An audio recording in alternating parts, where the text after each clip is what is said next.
We're here with the WardiTV Christmas Day Games. That would be what I'd be saying tomorrow. Christmas Eve games, sorry. Getting myself mixed up already. Yay. Gonna be a bunch of fun matches today, some show matches that we put together, so we have a stream here on Christmas Eve. Lovely to see you guys. It's gonna be 4 best of 5s today, going as follows. We're gonna do it in this order as well. So we're gonna be starting off with Cuba versus Nightmare, and then we're gonna have ASTREA versus ELAZER, Spirit versus HARSTEM. We're going to finish the day on Bunny versus Trap. These are all $125 series, $100 to the winner, $25 to the loser, and they're all best of 5. It's as simple as that. There's no kind of swings, roundabouts, hoops to jump through, or anything like that. It's just very normal, very standard, very chill way of going about things. So yeah, that's what's up. That's what's happening. And excited to, like I said, just get you guys in game pretty much. I'm just sorting a couple of things still. But I think I'm pretty much ready to go. So we're going to start, like I said, on Cuba versus Nightmare. And get this series underway. So these are all best of 5s, like I say. Hey, what's up, everybody? Merry Christmas, mate. Wardy bouts. Yeah. Like, just plain simple, you know, for 4 best of 5s. No attachments to anything funky or weird, you know, there's no semis or anything like that. No, we just do 4 best of 5s today. 4 best of 5s. Yeah, the players were super excited to play as well, so these games were played over the last 3 days. I gave the players their matchups 3 days ago, so a couple of them are 3 days old, one of them is 2 days old, and one of them was played last night. So I'm not going to tell you which one's which. This really does not matter, but for the sake of transparency, for when people inevitably ask and question. So these were played, like I say, just over the last couple of days, basically. And yeah, and then we're going to go through them today. So 4 best of 5s, like I say, we're going to start off with Cuba versus Nightmare. And just a reminder, I just want to keep promoting this throughout the day, that tomorrow we're going to have the WardiTV Christmas Day games, which is looking to be an absolutely amazing lineup. I've already casted these ones. These ones are pre-recorded and will go out as in a live broadcast kind of format, like we did last year. If you were here last year, then you'll remember most likely. But yes, it is going to be Hero versus Gumi Host, Clem versus Solar, Max Pax versus Shin, and Beyond versus Dark in the quarters. And then the semis and the finals. 8 hours of StarCraft 2 action coming your way tomorrow in the Christmas Day games as $2,000 is fought over. So you guys can check that out tomorrow. Like I said, today we're here on the Christmas Eve games. Some much more casual, kind of, I mean, not super casual or anything, but like a little bit more chilled out, you know? So, yeah. How's everyone doing? Welcome to the stream. I'm blabbering on, but I think we can actually just go in game, to be honest. So yes, today we're going to start off with Cuba versus Nightmare. Those games that I just showed on screen obviously happen tomorrow. The ones for today are today's. I thought I'd use today as a bit of a promotion for tomorrow as well, just in case people are like, you know, don't think of turning on. As let's go. So we're going to start into Cuba versus Nightmare, guys. Like I said, I've got no real reason to hold out or hang about or anything like that. So let's just get into some games. We're going to start off with some TVP best of 5 action. And like I say, as the day goes on, we'll have some... we have one Zerg, a laser. I invited a couple of Zergs.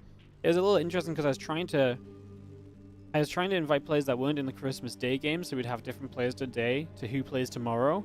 And I actually got a bunch of my usual Zerg players playing tomorrow already, right? So I asked a couple of Zergs, and only one of them got back to me, which was ELAZER. So we have one Zerg today. The rest is TVPs, but hey, TVP is still a fun matchup, right? We still enjoy some TVP, so I'll take that for what it is.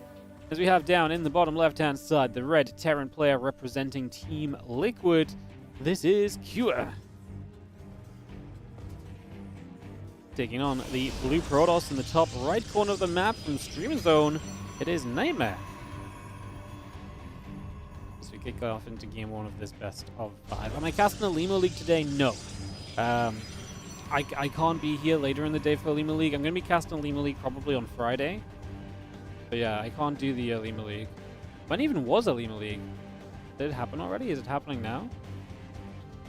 Oh, it's happening now, huh? Yeah, I'll probably be doing a Lima League on Friday. Yeah. I just don't have a, yeah, I don't have a good time to do it today. I gotta go do family stuff this evening. So yeah, some family stuff coming by. Which is why I decided to do this instead. And yeah, we'll catch up on the Lima League games. Just gonna see our barracks coming up at the front, and the first Reaper will start on in as the SCV will come across the map to scout, but obviously first barracks at home. The SCV only just now scouting. This looks like a very comfortable, cozy beginning without really too many questions to be asked, as QS sets up in a very, very normal manner to begin with. See that SCV continue to get to the upper right side for moments. The SCV on a bit of a scout. Cybercore on the Nexus continuing to come through as well. Again, we got ourselves a Reaper Command Center, an SCV, and a depot. All building up here as this SCV runs through the natural and up into, well, up toward the main base. Not quite going to get thoroughly towards the main base. Just going to turn back around to the low grounders again. Factory coming through, CC on the way. Bunker coming up as well. And our Nexus building.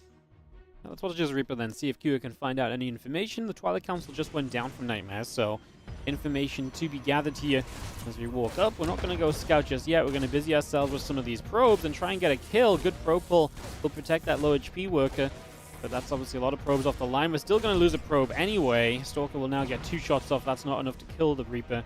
The only benefit here from Nightmare is that Q did not scout, but he still gets to see a Stalker early in the game, which is a little bit of information, so you already see one Stalker. And obviously you're picking off a probe. I think anytime you're picking off a probe, it's hard not to be at least somewhat happy with the situation. Dep gonna shade towards the high ground as it chills out. Just gonna be seeing the Marines and the Hellion coming through. We got ourselves the Blink continue to come about. Reaper gonna go and get fired on us. Oh, the probes pull in. They're gonna get us around, and that Reaper will go down. So the Reaper falls. And Blink coming up, Warp Gate coming through, a couple of additional Marines, and the Widow Mine continue to come out for the moment. It's just going to be seen our Adepts. When they get chased around, Hellion and the Marines will take a few more shots. And continue to chase. The Adept gets pushed back over to that right-hand side. Medevac on the way. The Marines still coming through. Just going to be seeing that Adept going to shade through the bottom. And some initial aggression is not really going to go too far to begin with. You like all the matchups today? Yeah, I kind of do too. I actually thought Q and Nightmare is a really fun one because I remember these guys playing a lot this year, especially when we had some patches and stuff. And Nightmare is always like, you know, to be Q, I always think of that dominant period of TVP he had, and then Nightmare being able to fight Kira on a high level, I always thought was very interesting. I always thought that was a really cool kind of like just a sign of how good Nightmare is. So yeah, I think this is a good one. I'm super excited to see ASTREA play after Masters Coliseum as well because he played really well there. So yeah, fun matches today. Fun matches. As I read on Widow Mine comes across the map, I took some damage to its hurt, so it's not going to be difficult to really clean this up. You get yourself a unit in position, and this should be pretty easily done, as that Blink does finish as well, so you even have the ability to get in position. I mean, we're talking like one shot and that Widow Mine goes down, so the best thing you can probably do is just park this here and just maybe even just wait, because right now there will be units there. Maybe if you wait a little bit at the very least, units will have moved out on the map, and then perhaps you can take advantage. Maybe at that point, there will be something where you can be like, okay, this, you know, this kind of works for me. See the 2 gateways, 3 gateways even, and a Nexus coming up as we take our 3rd base. But yeah, just a lot of gateways, because right now we're only on the 2 gates, so getting that production up for the 3 base setup. Observer does see the medevac, so Nightmare is aware of where this medevac is lingering. And now that you know that it's there, you can pretty much always just keep in your mind that you're going to have something to deal with it at some stage. Back at home, the Terran is just the first Raven of the game. A few Marines are joining up down the front. The siege tank gets settled in from Kira as well. And this Observer just turns out toward the middle of the map for a few moments. Also, Marines, tank, Raven all joining in. Stimpack, Combat Shield, and +1 coming up. The SCVs continue to produce, and we've got additional gateways coming in across the board here from Nightmare. So again, all of those gateways up and rolling. Charge building through, probes in production. And yeah, there's Medevac just sat here chilling, waiting for an opportunity to, like I say, try and get that Widow Mine in. Like I say, if nothing else, it will keep some units back and keep some attention of Nightmare there. You've got nothing else to do with this medevac or Widowmine right now, so why not just take some attention? Why not, you know, get it to do something rather than nothing at all, right? I don't hate that. I really don't. I don't hate that at all. The Zeldstalker gathers, the charge is on the way. A couple of additional pylons all coming through here as Nightmare gets those. Pylons are rolling. The pylons all coming up, Forge coming down, and we do have ourselves the Zeld. Just going to take a watchtower on the bottom right-hand side. So the watchtower gets taken, and the Marines, tanks, Marauders, the Raven as well, begin to move on up the left-hand side. So we're just going to get cruising over here with this group of units right now. Away we go. Yo, Mr. Geg not available. Thank you so much for the 14-month resub on the Prime. Thank you for your commitment to the SC2 scene. No worries. Thank you so much for your commitment to the stream. 14 months, over a year. Appreciate you priming it up right here. It really helps us out. As always, guys, I can't run these events without your support. This one included, as this is not good at all for Kira. He gets surrounded. He did not expect Nightmare's army to be forward. It was just killing some rocks, but it's going to set up a pretty decent surround that apparently is just not going to matter as well. I don't disagree, Nightmare. I would have jumped on this army as well. That looked, I mean, the positioning was good. Clearly the unit count and the fact you're down an upgrade was not so good. Obviously no battery involved either. There was no battery on this third base anyway. That's probably, I want to say, as good a fight as we're going to get. I want to rewatch it actually, because I feel as though it should have gone better for Nightmare, but like I say, maybe it was just not the time to be fighting. But then he was going to get forced into a bad position if it was not the time to be fighting. He's not close to getting anything online. Prism across the map, doesn't really have a chance to do anything. That's going to be GG right there. Let's like a rewind on this fight, because that was, like I said, I think kind of as good as it's probably going to get. So let's just go back a few more seconds. The thing is that as we go into this fight, Nightmare is down a bit of supply.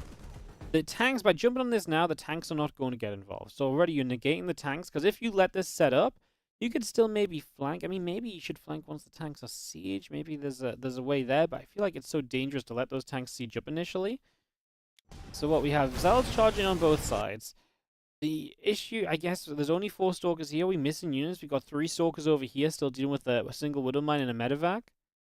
So we have some units over there as well. Nightmare, supply blocked with pylons on the way, so he can't actually build any reinforcements at the very start of this. Either he has to wait for units to die to be freed up on supply. As he engages in, the Stalkers blink up, and they will try and get the siege tank, but they derp around a little bit. Now they target fire a Raven, which, realistically, this Raven has already dropped its auto turrets, right? So now you're attacking into auto turrets, and you're targeting a Raven that's already done its thing. Plus you've got these 3 Stalkers sat doing nothing, which, like I say, there's a Widowmine drop there, but... And I think at the end, just the power of the +1 Guardian Shield is actually not on top of any of the units. I think the concept of the fight was very good initially, just didn't really have enough stuff, and maybe missing a few Stalkers to really just deal damage beyond the Zealots kind of tanking.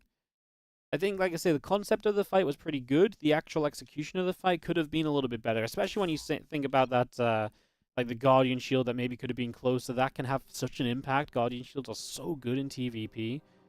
So yeah, just fighting into like a big bio ball that has +1 as well. Like your Zealots just don't have any beef to them, right? So yeah, kind of like I say, I understand why you picked that moment to go and fight. Unfortunately, it was maybe not meant to be. We're gonna go to game number 2 on Frostline, our second map coming up, and we'll get that rolling. Just got one caster to join us in the lobbies today, guys. So we'll just take a quick second to set that up. We can go into game number 2. Again, best of 5s all day today.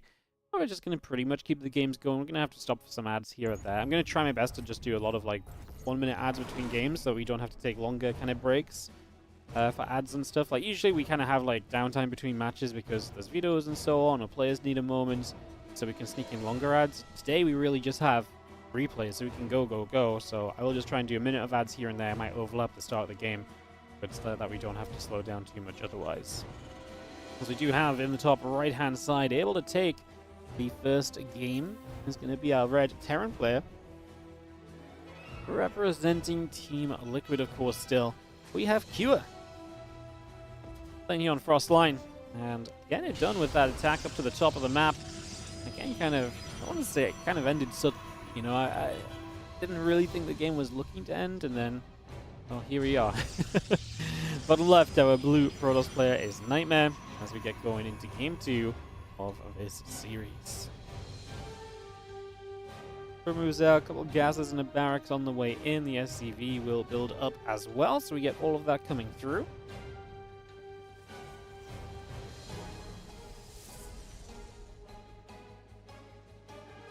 Probe returns, jumps into the assimilator. SCV is producing. Barracks is going to pop in just a few moments as well. And we just take a couple of moments to see where we will get to. Core in the back, Zal coming up, Probe coming through, the Reaper in the orbital command, both are building into play as well, so both of those little bits and bobs continue to come online. Again, the Cyber Core will start up also here from Nightmares, just going to get that Cyber Core coming by. Again, the Nexus coming up on the natural expansion, so we get the Nexus and the assimilator continue to come through. Away we go. Looking very reasonable right now. The assimilator will build from Nightmare over on the main base. The Adept still just chrono boosting along. This Reaper will move across the map from Cure, and that's going to come over here, heading to the bottom left to try and see if there's a little bit of something to be found.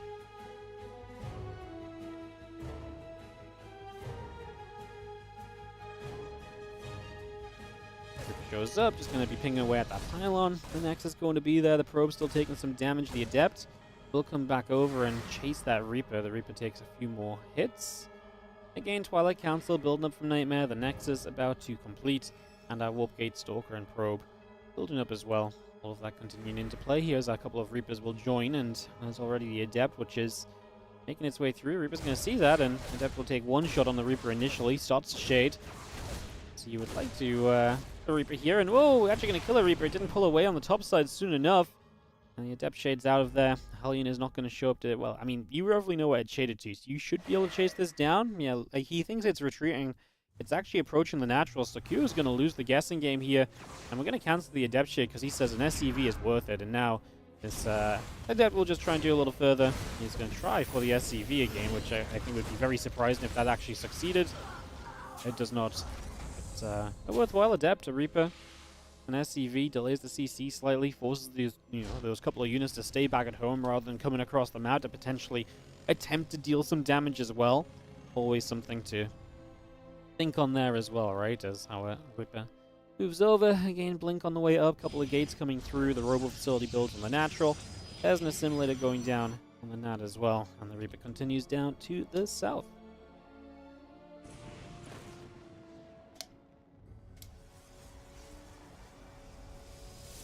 Gonna hop into the main base. Stalker in position. He never got much of a scout on the tech last game. He's not going to scout the Twilight Council here, but again, you see the Stalker. If you push to the front, you're going to see more Stalkers. You don't see an Oracle or any Stargate units, right? You can start to put 2 and 2 together typically and figure out what exactly is being built up from your opponent in these early stages. To have our medevac of units going to come around the bottom and aim for the main base. Again, that Twilight Council just chrono boosting away that blink, trying to get that up and online. The few Stalkers at the front going to push that Hellion away. Here comes the Bioforce unloading in the back, and we are going to siege the tank up as well. Probes going to end up in some trouble, actually, as we are going to see the Stalkers blinking through. Looking for the siege tank. Siege tank will go down. Stalkers will continue on to the Marines. It's 4 probes already being picked away at. And now the Liberator siege tank and a couple extra Marines coming up. This Hellion slips in. I mean, yeah, we clean up. So that's nice for Nightmare, but he's still taking probe damage, and there's nothing on this Hellion. It was actually very lucky that this Hellion only got 1 additional worker, right? I feel as though we were very close to at least seeing 2. Maybe with a bit of better position, it could have gotten 2 already. Damn. Well, what was lost? 1 Stalker, 1 Adept against a tank, 4 Marines. The Medevac lives, but is not at home now to defend, so it actually should give Nightmare something of an opportunity, but double siege tank here. He's about to wander into range and immediately realizes he should not be there. Very aggressively defensive position kind of set up here from our Terran. Sieging that far forward is really designed to kind of catch a couple of units straight away and to do some damage really early on. The Stalkers now do peel around the top as Couple of additional Zealots coming up. The charge is Chrono Boost and a long Tech Lab on the barracks. Reactor on the starport. Reactor on the factory. Siege Tank moves over to the top. And again, this Observer of Nightmare is going to be coming over as well. Viking going to fly. A couple of probes will begin to go down. Gateways and the charge upgrade coming up as well. Stalker's still gathering for the moment. Obviously, with Stalkers in charge, lots we're seeing a very similar setup here from Nightmare. Not really any questions to be asked in that regard. Very simple. Very straightforward, like I say. As you can see, our Stalkers gathering up. +1 stim coming through as well. And there is the charge, the Robo Bay. The Gateway coming online. Liberator trying to siege up here is going to be taking out a Stalker. And now some probes will begin to fall. Some multiple probes going down. We actually kill a Zealot that was warping in as well inside of the Liberator range. Those probes still dropping. They've not pulled away properly.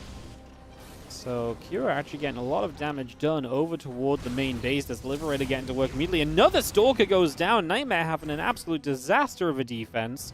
That's way more damage taken than he ever should have seen here. That's just disappointing. That's really not what you want to see happen. Once again, Stimpack, Combat Shield, and +1 attack all continue to come through. The Stalkers move back over the left-hand side. Marines and tanks are going to join up. SCVs are there. Maybe think about trying to do something as well. Against Impact, Combat Shield, and +1, all building through. As our command center, Marines and Marauders coming up. A couple extra barracks coming in. We are going to jump in the main base. The Stalkers get in there. Going to get themselves a kill. That was a kill barracks that was building. So Stalkers actually netting themselves a structure.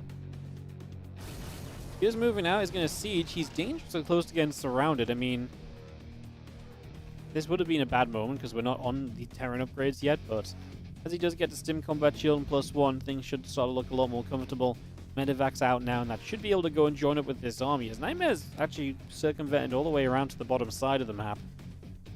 Kira is obviously pushing more towards the top, in the center, toward that third base. The Nightmare just kind of lost idea of where this army was at, and kind of how he was trying to catch it and so on. So we'll just fling back and try and catch a Viking coming through. Vikings can still be some pretty annoying harassment, so good to try and work on those immediately. As the bio steps up, the tanks are going to siege. A couple Widow Mines there as well. Charging Shield going to pop up immediately. Those Zealots go charging forward. A couple Widow Mines are going to launch towards the Zealots. We do blink in and the tanks go down. Medevac's now being shot down as well as we continue to play a chasing game. The bio units will get hunted. And that's a lot of the bio actually dropping here as the Stalkers are having their way with things. It's a pretty good pushback from Nightmare. Resources lost is going to be favoring him. As, yeah, he might be able to chase getting that Medevac too. Got a Colossus out now. And the main thing for Kira as well, a lot of his kind of defensive units gone down. We're no Liberator here, no Siege Tanks, just a couple of Mines and Bio units. And so Nightmare, I feel like, is in a pretty okay spot. He's done a pretty bad work account, so actually the longer this game goes, maybe the better it becomes for Kira still. Being the head-on workers with the Mules, about to land that third base will help with that idea. However, Nightmare is threatening already. I mean, just one Colossus, a little bit of splash can sometimes be all you need. We've got Zealots that are looking to hit the natural while we put attention to the third base. The Zealots will start to move through. What am I going to burrow up? SCVs come across, going to drop a depot down as well.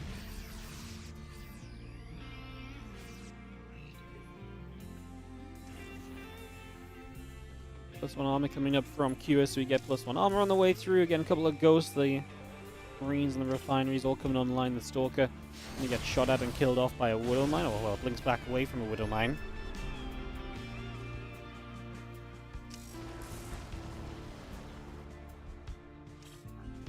Nightmare leads with a Zealot. No upgrades for him. About to finish +1 attack, but it's not ready yet. Still only that one Colossus in this army. Reinforcements, I imagine, coming across the other side. Here are a few more Zealots as Nightmare tries to find a way to attack in. It's just continuous Zealots coming over. I think the second Colossus is on its way now, but not here as Nightmare has initiated the trade. Still not a lot of anti-air. I mean, that one Viking is going to try and get some more shots from the Colossus. Stalker, surely we kill this Viking off as the Zealots are doing their thing, though, and SCVs are going down. It looks as though Nightmare is going to survive through this. I can't believe we let this one Viking do so much. One Stalker hit that Viking. That Colossus is just so much healthier. It is going to live, so maybe it doesn't matter in the end. As Nightmare continues to push through, that Ghost in the front has not done too much, and Zealots are going to be there as well. Those Marines not exactly going to be in too good of a spot either. And those couple of Ghosts going to continue by, just going to continue to aim for this. Widow Mine's trying to burrow up. Going to get rid of one. Again, Vikings and the Marauders coming through too. That's going to be GG's, as we do have Nightmare taking the second game of this best of 5. So we're going to get tied up in our first best of 5. That was a good fight from Nightmare. That was honestly one of those weird ones where it's like, it almost feels as though as a Protoss, it's like, do you actually have what you need to fight there? But I think because there's no tanks, because there's not really mortar mine count, you kind of can. The only thing I really wish we'd seen a little bit neater from Nightmare was, please, just one Stalker, hit that single Viking, just keep that other Colossus a bit healthier. In the end, it didn't matter, because it survived anyway, right?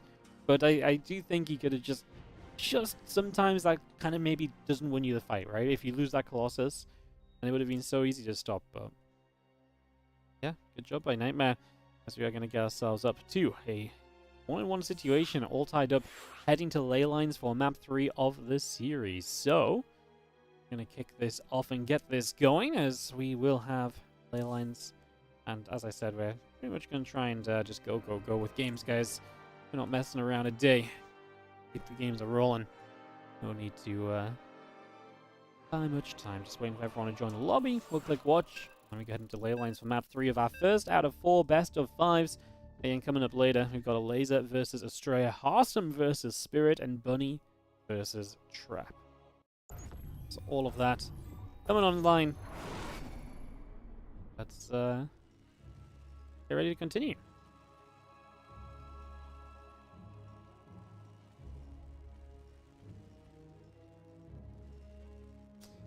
Alright, throw us in game.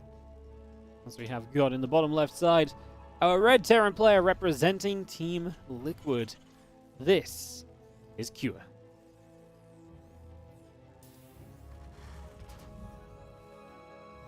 And he is taking on the blue Protoss on the top right. We have ourselves Nightmare. As we are indeed all tied up here. And Cure says, tied up. Time more like time to proxy up. As he sets up on the right-hand side. I don't think that's at all what Q said to himself, but yeah, we'll just go with it.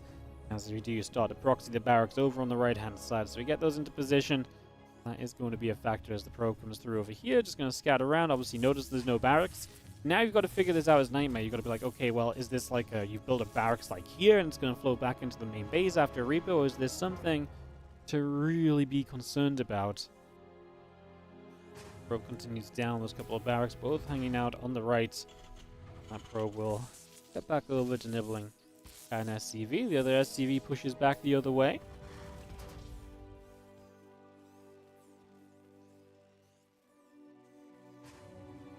So that 4 starts on the side of Nightmare. The Zealot and the probe continue to come through. The SCV continues to chase the probe back up to the top.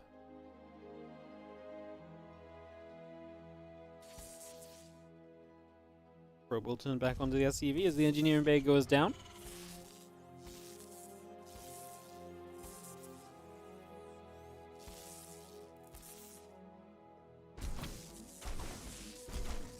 So they're going to fight.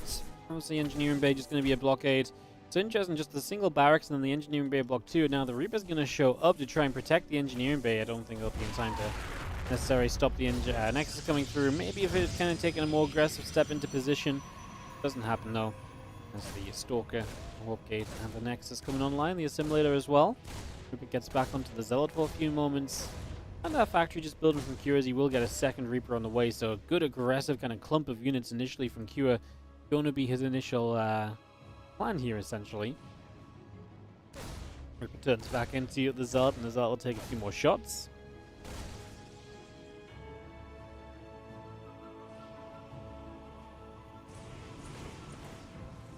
Dive the main base. And again, this mobility early, especially with 2 Reapers, is kind of dangerous because probes die pretty quick to 2 Reapers. And so that's what makes this kind of scary, because usually you kind of, can move your units around and reposition them as needed. Against the 2 Reapers, you get punished more quickly for it, so. How's my Christmas Eve? Oh, that's good. I woke up, walked Ellie, and here we are. Casting some StarCraft. Helen is baking. She always bakes on Christmas Eve.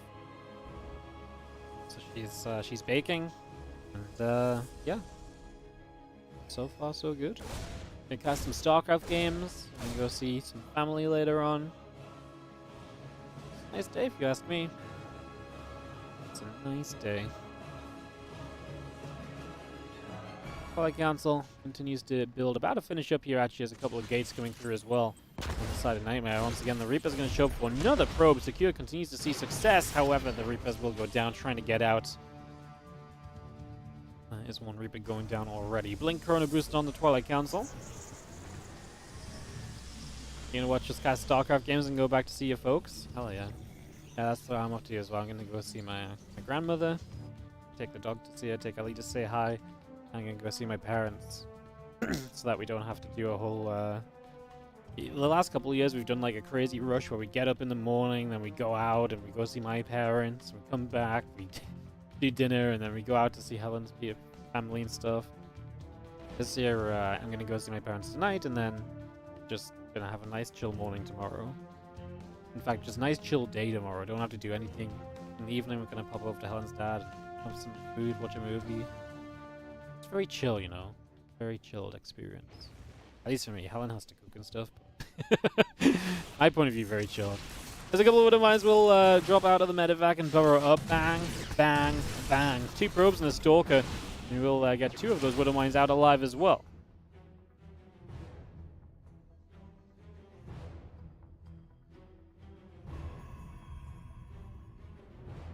On the far left, that gateway will continue online. Stalker's still coming together. The Reaper's about to hop up into the main base as well. Grenade goes down. Probes gonna actually hit that Reaper as well. Stalker getting there to push the Reaper back the other direction, so the Reaper will have to turn out of there. And Medevac gonna unload a couple of Widow Mines. They are gonna burrow up. Stalkers, I was gonna say, they do both have Blink available, so these Widow Mines will do no more than deny some mining time. There's a Siege Tank plus Marine and Stim.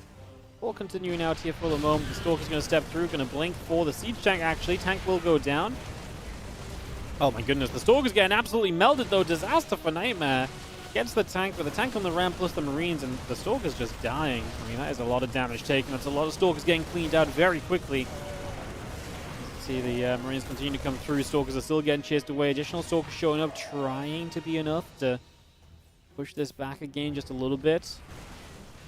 Actually blink forward again. That Siege Tank goes down. These Marines are going to get this Stalker as well.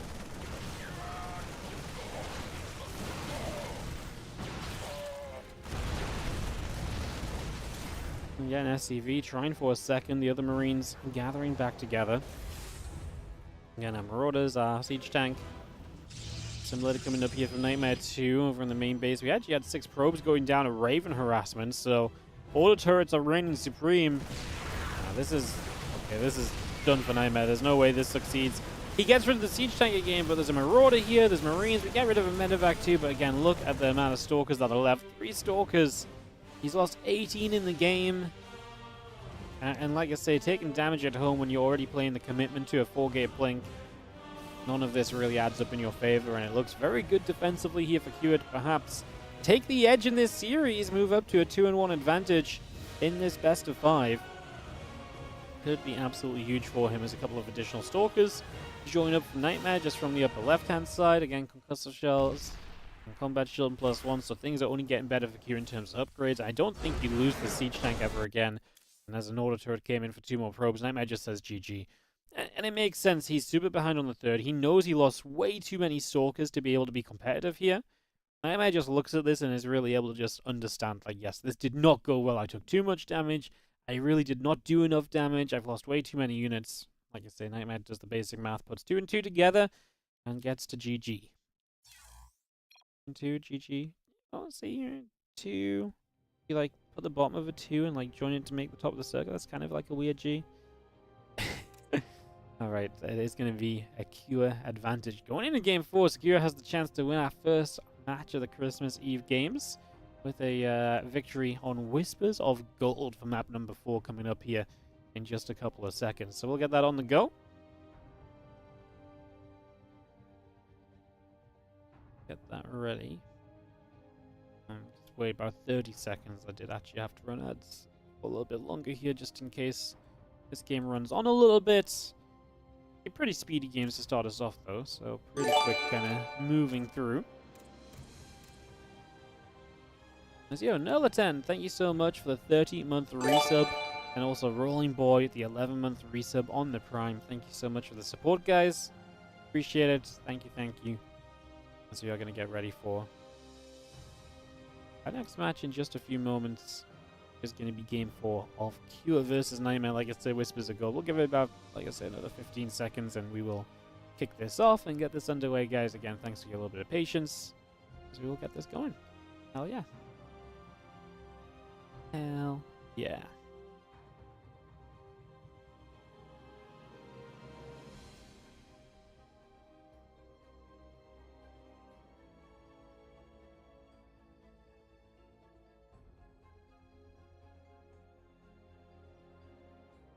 Oh. What's up, comrade over on the YouTube? Merry Christmas to you. And thanks for joining us, guys. Good to see you all. It's our first matches of the day getting underway here. Any replays for Christmas? I am working on it, mate. I promise you. I am doing my best to get them together. Doing my best. What I realized was that actually, that when they updated the patch at some point, they broke a lot of the replays as well. So then I was trying to figure out the holy. I was trying to figure out the at what point I needed to go back to on the replays. But I think I figured it out. So I just need to grab the December replays. This is the TLDR. Yo, thank you so much, Befilbus, going in with the 5 gifted subs, which is actually 6 gifted subs because apparently there's a Valorant thing right now. Apparently, so that's a thing. Going out to G.I. Jones 79, Sir Duke Nukem, Pairwise Testing, Fuchsia Fire, ASD RKD 12, Integral 0808, and Mr. Tingleberry converted from a Prime sub to a Tier 1 sub as well. Thank you so very much. I'm going to start hosting up this game. Thank you so much for the thank you so much for the gifted subs and the resubs and all the rest. Don't worry about nagging for the replays. I appreciate you nagging because it makes me definitely do it. I have it written down. It's just been kind of weird lately because I've not been, like I say, really at my computer. Usually I spend like a lot of time at this desk doing work and like stuff. And I've just not been the case because of the holidays and Ellie had a bad leg and stuff, so I was down. I literally lived downstairs for like an entire week. Yeah, I lived downstairs for basically a week looking after her. I only came upstairs to cast, so yeah, it's just I've been a bit out of whack lately is all. Thank you so much though. As we get ourselves ready to go. Over on the YouTube as well, we had Terranzord with the Merry Christmas and the €5. Thank you so much, mate, for the super chat. Really appreciate it. We've actually apparently got a hype train going on Twitch as well. Happy Christmas Eve to you all. Psychora on the gifted sub status. Thank you very much. Appreciate it, guys. As we have in the top left-hand side, our Red Terran player from Team Liquid. This is Cure, and he's on match point as he's up 2-1 in the series. Bottom right, our blue Protoss is going to be Nightmare.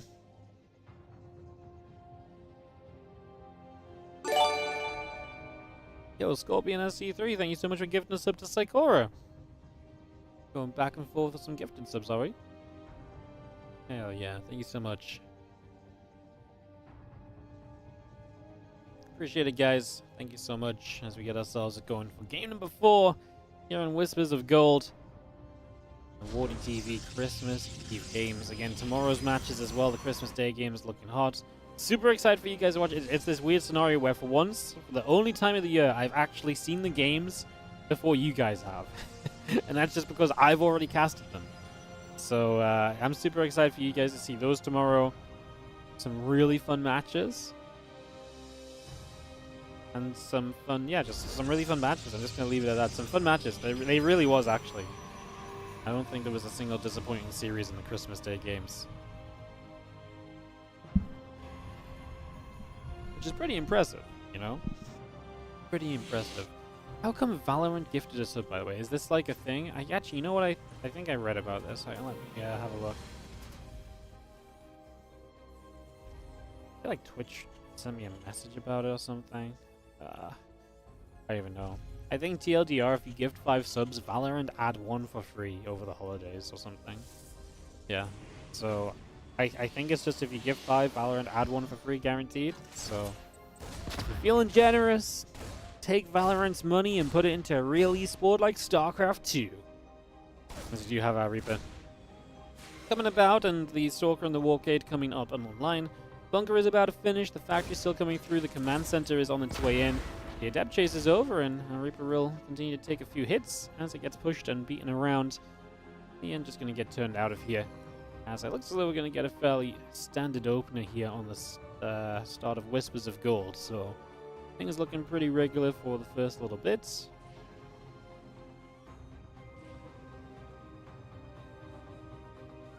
And Twilight Council about halfway through. The Reaper going to go up. The Stalker going to hit the Reaper back on the main. So that's just going to go back the other direction.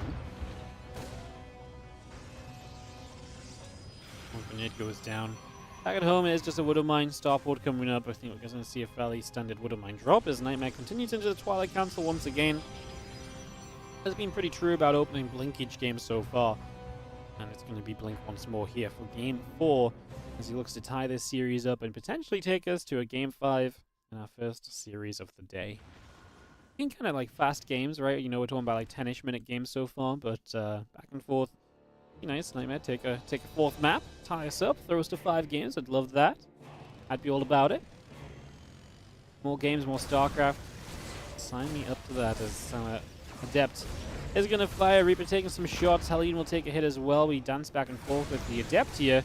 Going to come through, get the Reaper. Going to get the Hellion in a moment. Nope, not going to get the Hellion. Never mind that one. So the Hellion will live. It's a very low HP Hellion. 2 HP. Now the Stalker gets it. So we do get the cleanup there in the end. Just took a little while to get it. Stalker falls back down towards the natural. A couple more Stalkers just going to get warped in along with us. And over on the right-hand side, it is a Medivac with a couple of Widow Mines looking to make a dive through. Drop one Widow Mine, 2 Widow Mines. Going to be seeing the Stalker. Just has to be careful because we don't have Blink yet. We use 1 probe. And second probe. That's not too bad, right? I mean, 2 probes for 2 Widow Mines. We do actually keep 1 Widow Mine alive. So I'd say Q is pretty happy about this, keeping a Widow Mine alive, especially. Usually does a lot for you as a Terran. Again, that threat just lingering in the back of a mineral line or the back of a base can be very frustrating to deal with. Can be something that's very tough to get rid of as our Observer goes to the upper left-hand side. Again, Temple Archives and the Nexus, the Charge, the Probes. All of that continues into play at the moment. Again, the Siege Tank +1 and Marines are coming up as well.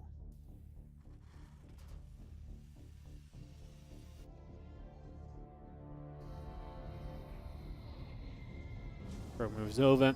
And a couple of Stalkers are going to approach the front. What did I get from the hype chest? I got a Game Boy. I got a hype cute. Amazing. So much for the hype drink, guys.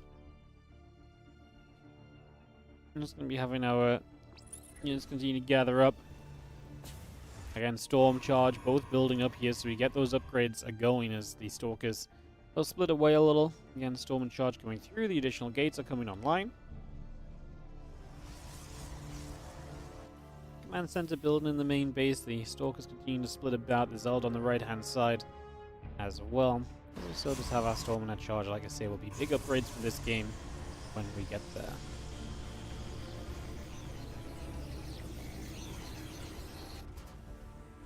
And the Bio and a tank just going to move out down into the center. Stalker's going to be here, and a couple of shots onto those Marines. We're going to be able to get rid of 1 Marine just there. Stalker corpse is going to ragdoll around a little. Chase down through the center. Those Stalkers retreat. Again, out on the right side, there's a Zealot hanging about. Stimpack combat and +1 still building up. The Medevac's coming through as well. I mean, 2 probes already dropped. The Medevac gathering on the right to figure out where it would like to go. There's going to be a little pick off as well. Medevac's retreat back, and here we're just going to settle in as he takes his 3rd base position. That man's going to be able to start pushing a little bit. He's got a Prism, and he's got Storm. There's always going to be a chance for you to try and see what those Storms can do as you move out. Only 5 Stalkers, so it's really just Charge Lord High Templar for the most part. Some of those Stalkers left behind as well. See if we can poke forward. We're going to see the High Templars and that Prism heading to the left side. Obviously, got to make sure you look after that Warp Prism. The last thing you want to do here Just lose the High Templars. We do Storm Drop for the 3 workers initially. Not a bad beginning.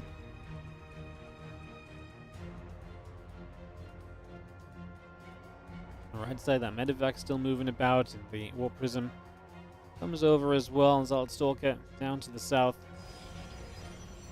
Medevacs, a few SCVs, a couple of mules. Forges on the way still from Nightmare also. As the Zealot Stalker pulls back to the right. And that Nexus coming through the prism nearby.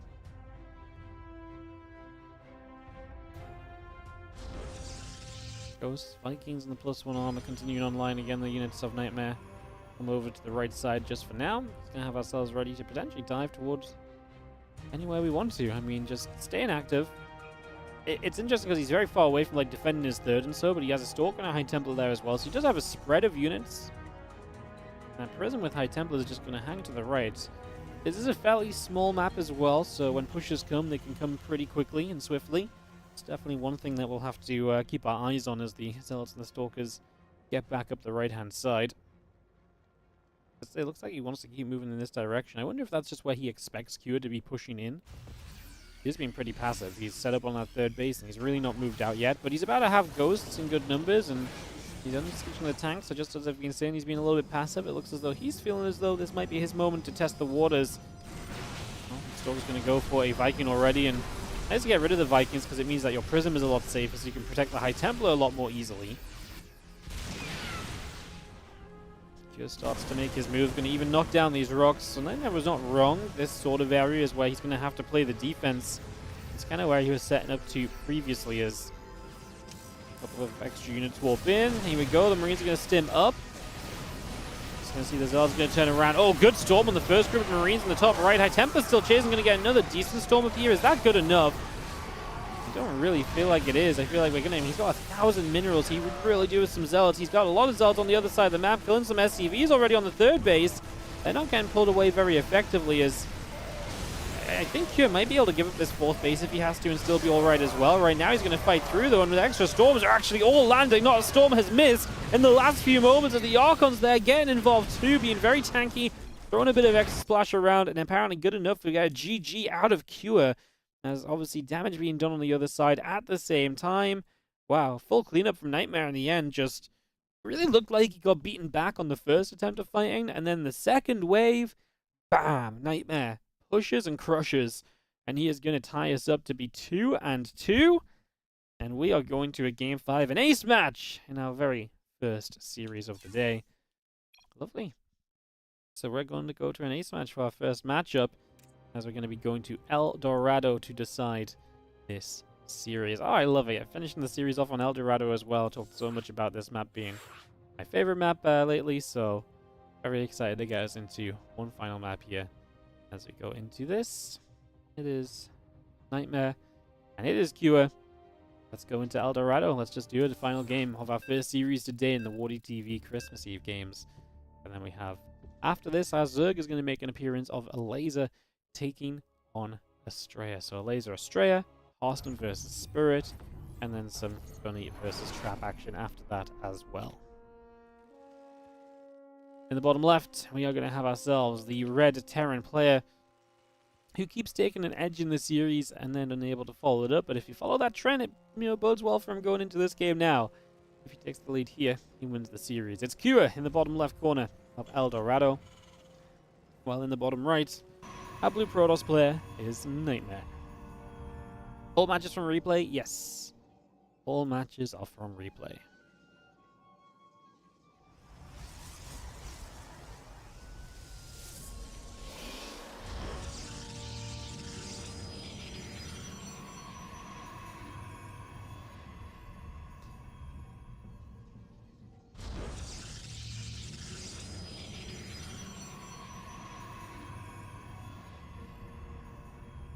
Not going to bother trying to do scheduling at this time of year. Give the players their opponents, they can choose when to play. They send me the replays. Easy, simple. It's easy to do as well because these are just show matches.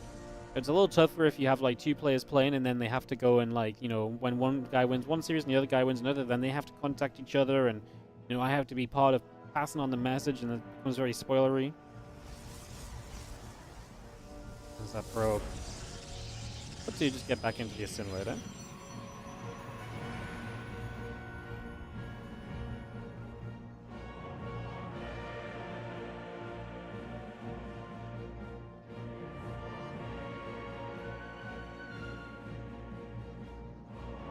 CC coming up, orbital command coming through the cybercore. He's about 75% of the way there as our Nexus comes up on the Naturals, just going to get that Nexus going.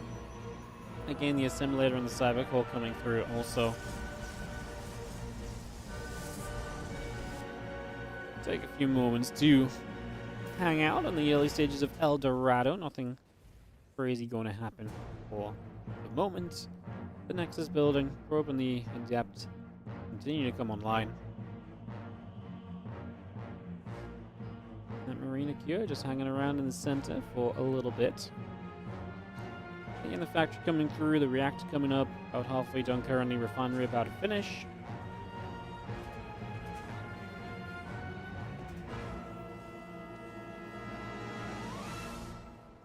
And the Marine and the SCV just move back up to the high ground. Adept will continue to shade over the left-hand side to Nightmare. And we'll go straight over here. Moving into place.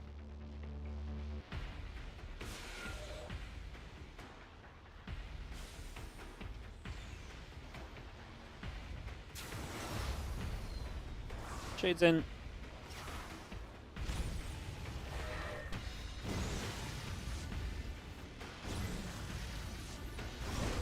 The Hellion and Marines defensively. The Adept now has to make sure it gets out alive, which it will do as well.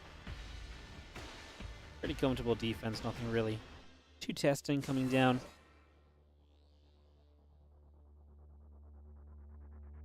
The Adept getting back. The Hellion's going to come over. Would love to kind of just, if nothing else, get some scout information, right? Just figure out a little bit of what's going on here.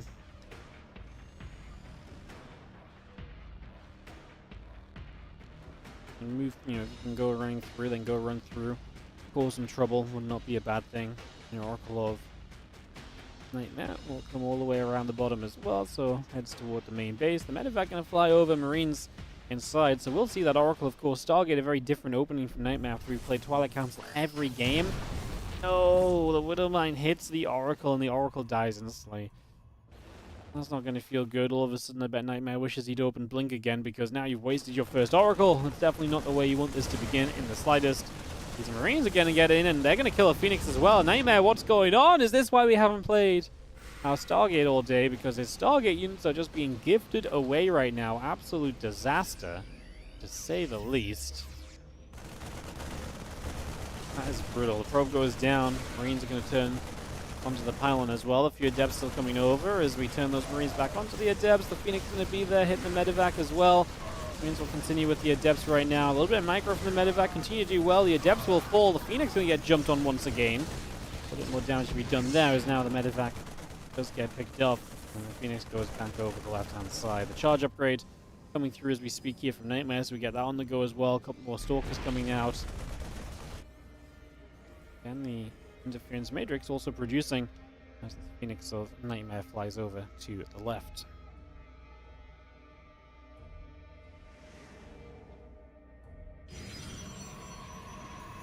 Not dropping a safety revelation. Actually a good point. Right nowadays, Oracles have so much energy. Why not just revelate the natural mineral line or the main mineral line, whichever you're flying into, before you fly in? Actually a good point. I wonder if this is just Nightmare not as comfortable playing Stargate. You know, clearly you play, you know, Blink 4 games in a row. Clearly that's your preferred style. Maybe it's just a little out of practice, and switching into this at the end of this series is not being the best time to actually switch into it. The Phoenix is still producing through. That charge is still on the way up. The Instant Pack Combat Shield and +1 all building in as well. And just have the Phoenix lingering on the bottom, at least trying to catch a medevac if it moves out so far.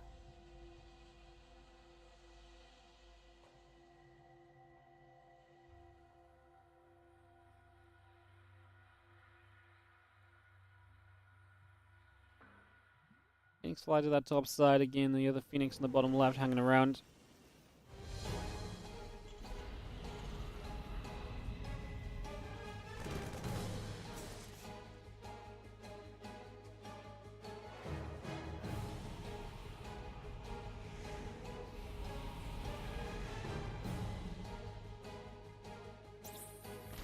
Cycle unlocks on. Phoenix is going to be taking a couple of shots. Again, +1 combat stim continue to come online. We got a couple of Zealots warping in. The barracks coming through. Silence building in as well. As our bio does get into the center, just going to unload a few more Marines.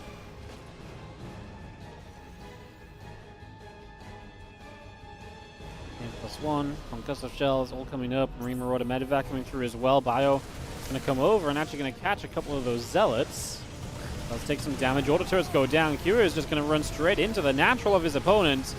Well, there's going to be a lot of dead workers. The auto turrets buy you so much time. Look at how much time the Zealots waste. Now you're in a choke point as well. The Phoenix will do some lifting.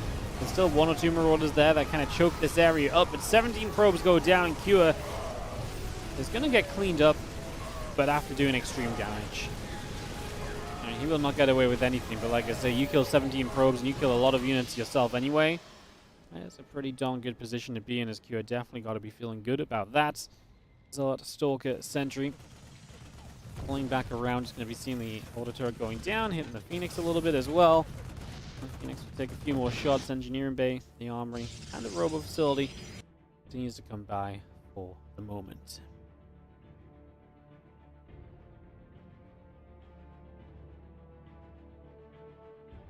And Medevac has a couple Widow Mines inside, going to go down the bottom.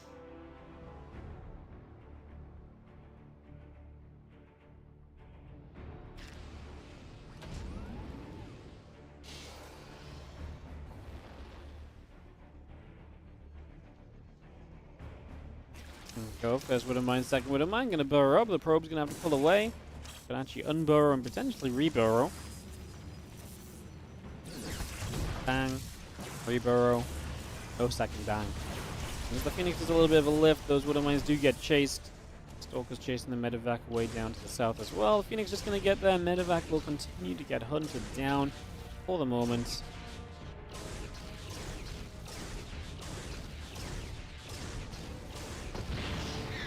We'll kill the Medevac off. Again, Storm and the Blink coming through. The rest of this army of Kua heading over through the middle of the map and over to the right-hand side.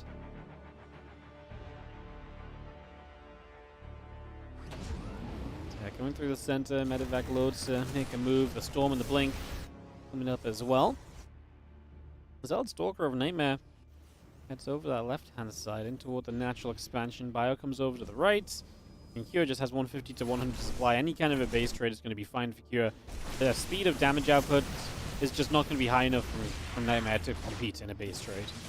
Plain and simple. He needs something of a miracle defense while Kira completely melts away or something. I mean, this just isn't likely.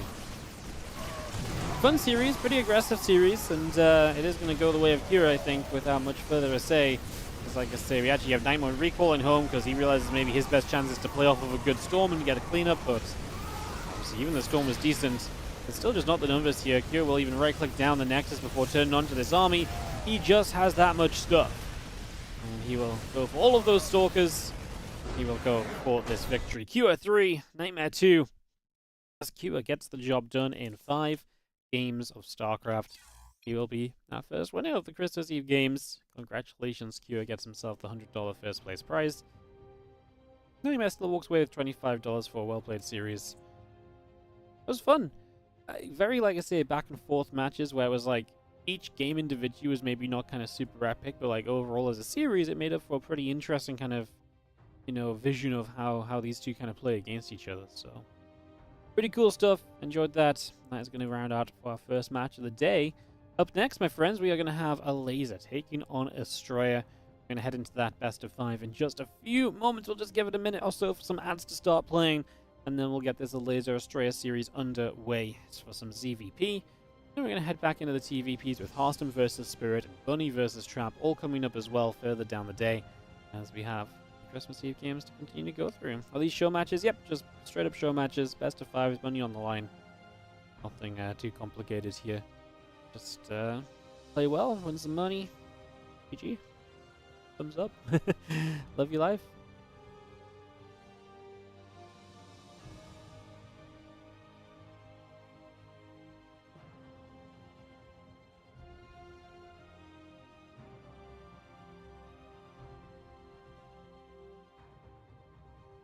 Alright. I guess we'll give it about another minute or so, guys, just to make sure that you have to get a little bit of time to play. Those ads are necessary again. These tournaments do not come freely. You have to put some money into making these happen, so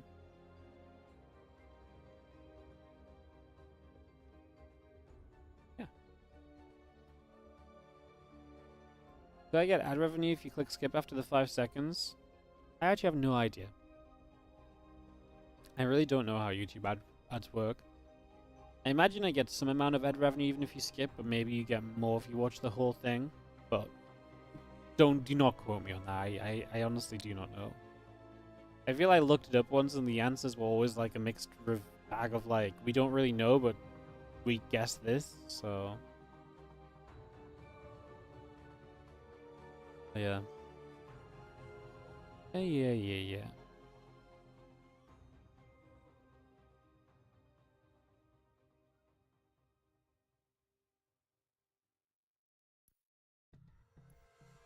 Alright, let's jump into ELAZER. I don't want to wait around, guys. I want to get into these games.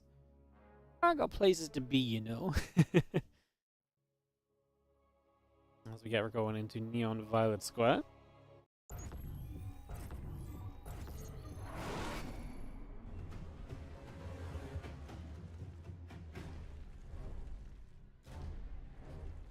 In the top left-hand side, we're going to kick off this best-of-5 series with the Red Zerg player. They're playing on Americas, hence the naming here, I imagine, for ELAZER.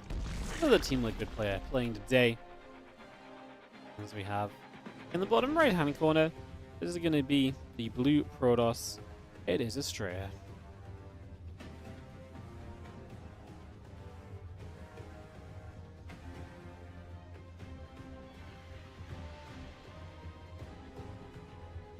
Game 1 of the best of 5. Get this started out. And look to see where we will go.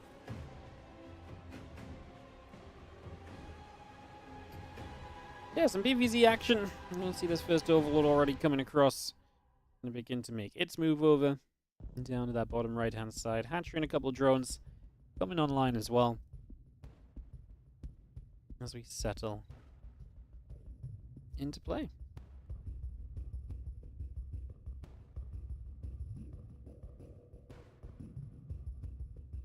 Overlord. It's gonna be cruising over. What's up, Stampede? How you doing, mate? Thank you so much for the 27-month resub. Welcome back. Appreciate it. Hope you're doing great.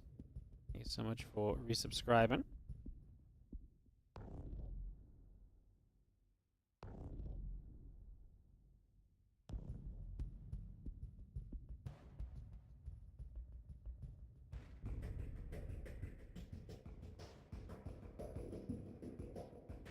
The laser just moves.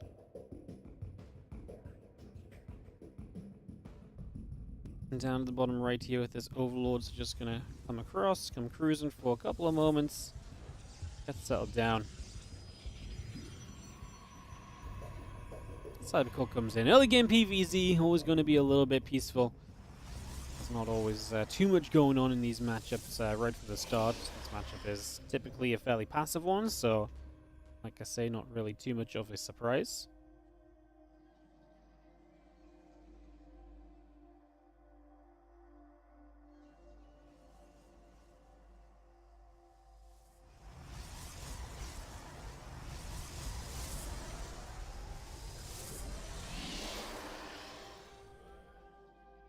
As you see, a couple of devs going to begin to chrono boost out, so they're going to come over. The Overlord is going to come and have a little bit of a spy on this as well, so also going to just come in, have a look, and we do obviously have the double gateway, a little bit fun, because we do open that super fast Nexus, and now we're going to get 2 Adepts out, and so we can turn this big economy build into a little bit of a harassment build, and you can hopefully try and get some damage and see some success over these next few moments. So, begin to move across the other direction, away we go.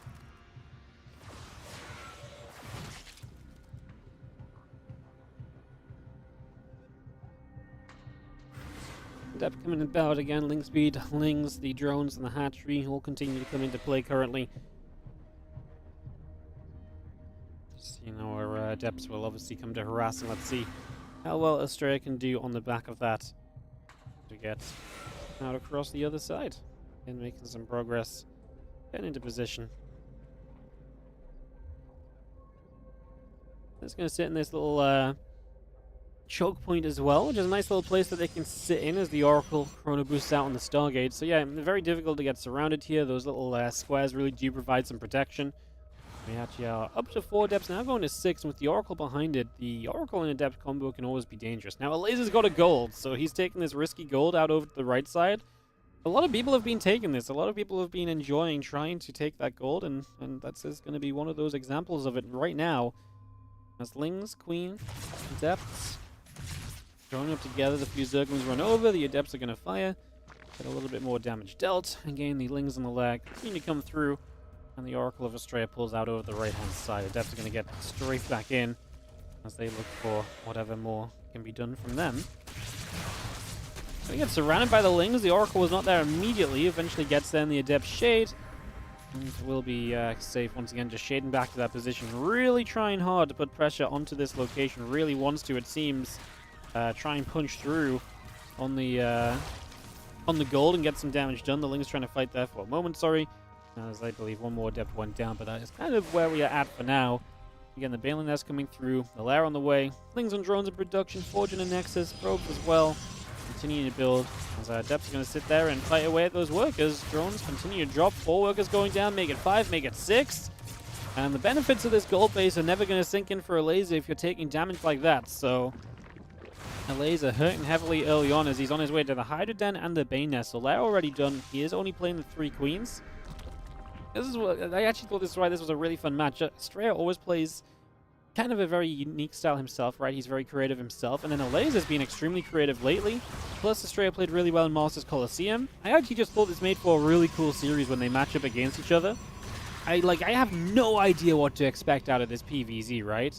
So to me, that makes this very exciting. As a Dropper Lord was morphing, then cancels. I think he was actually just meant to spread creep. I don't think he was actually trying to morph the Dropper Lord there, so I actually think that was just a misclick. Oracle and Adepts together will step up. The Blink and the +1 upgrade starting. Additional gateways all coming through.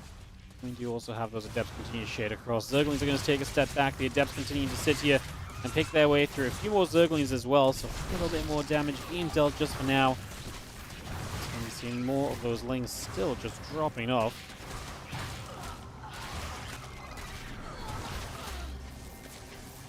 Hydra spawns, they're going to take a lot of damage as well. Adepts will finish that off, targeting it in to make sure that it's going to be an easy pick. What's been lost in this game? 12 Adepts and 1 Oracle, but 65 Lings, 7 drones. Resource loss definitely favoring ASTREA so far, trading well. As, like I say, we had the Hydra Den and the Bane Nest finishing, and ELAZER not making drones anymore. Is just going to start coming across the map. This is the moment where you might be able to say, okay, if you're going to have a chance or an opportunity, ELAZER, this is it. This is your moment. Go and make the most of it. But now he's going to start drawing and adding on a Lurker Den, which, yeah, I mean, to be fair, his army just wasn't that large. But then the fact that we're in a position where we kind of have to put our hopes on this army anyway and it wasn't too big is obviously concerning. So not exactly an ideal situation for our Zerg here in this opening game. Neon Violet Square is not exactly being his best friend so far. Like I say, this attempted gold has just been punished and bullied from ASTREA since the get-go. Now he's on Blink, and now ASTREA will continue to find some very good trades for the foreseeable future. We'll continue to kind of go back and forth here, I'd imagine. And just going to try and pick off some of those Hydras, blinking back a couple sets of Stalkers at a time. One more Stasis Ward will drop down, and the Lings and the Hydras will continue over. The Queen's still coming through. That's a nice catch with the Stasis, catching a bunch of those Lings already.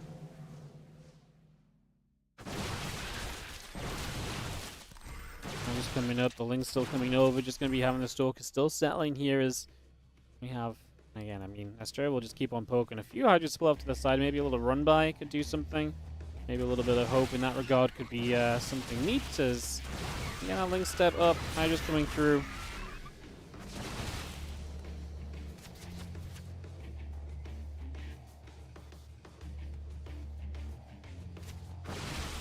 You see the Stalkers there, the Hydras and the Lings go back the other direction.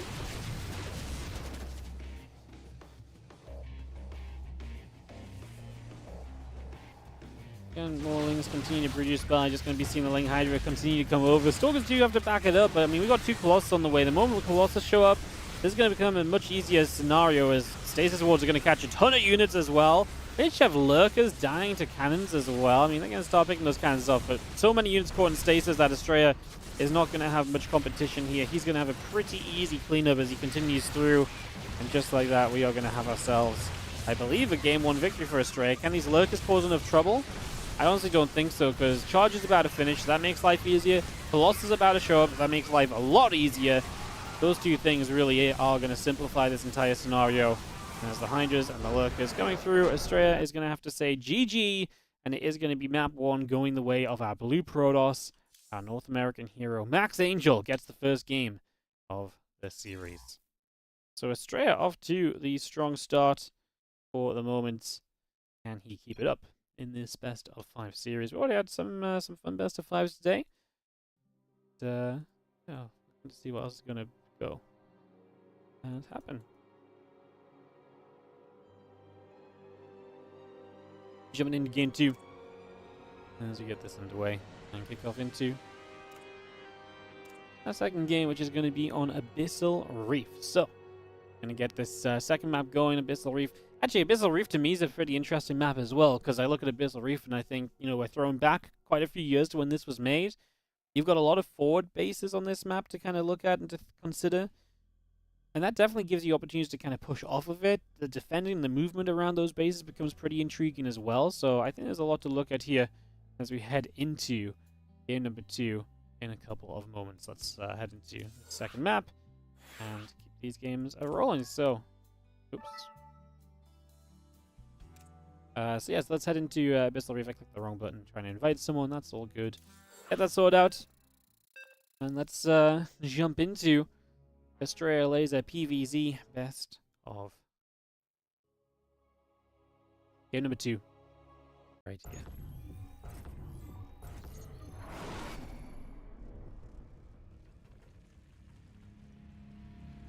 In the bottom right hand side, we're going to have ourselves the red Zerg player. Down a map. I mean, obviously, really taking a lot of damage to try and take that base previously, but I really do think this is one where we very likely can see. Yeah, I think, yeah, very likely we can see some bouncing back. I mean, you look back on the last game, I'm like, okay, it didn't go well for you, but hey, you also tried to take the gold, and you clearly struggled with taking the gold. Your opponent got off to a good eco start as well, and only punished you for kind of being, you know, eco-friendly yourself. I think we can look past that and get into this next game. Let's see what happens, as we do have the Blue Protoss on the top left-hand side. Will be ASTREA, of course.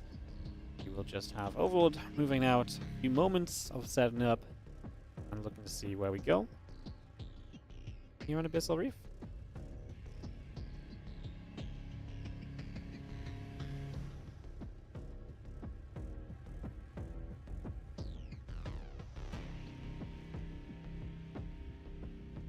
Slow moving Overlord, but there's not much else going on, especially because ASTREA did not probe scout until just now, so not even a probe to follow harassing on the other side or anything of the sorts there. As now that probe does make its way down toward the bottom right corner. And away we go.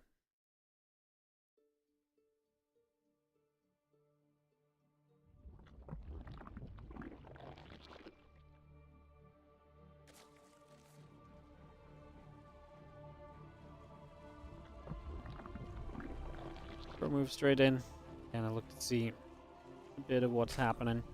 To gather a little bit of info for the early stages. No surprises on that just yet.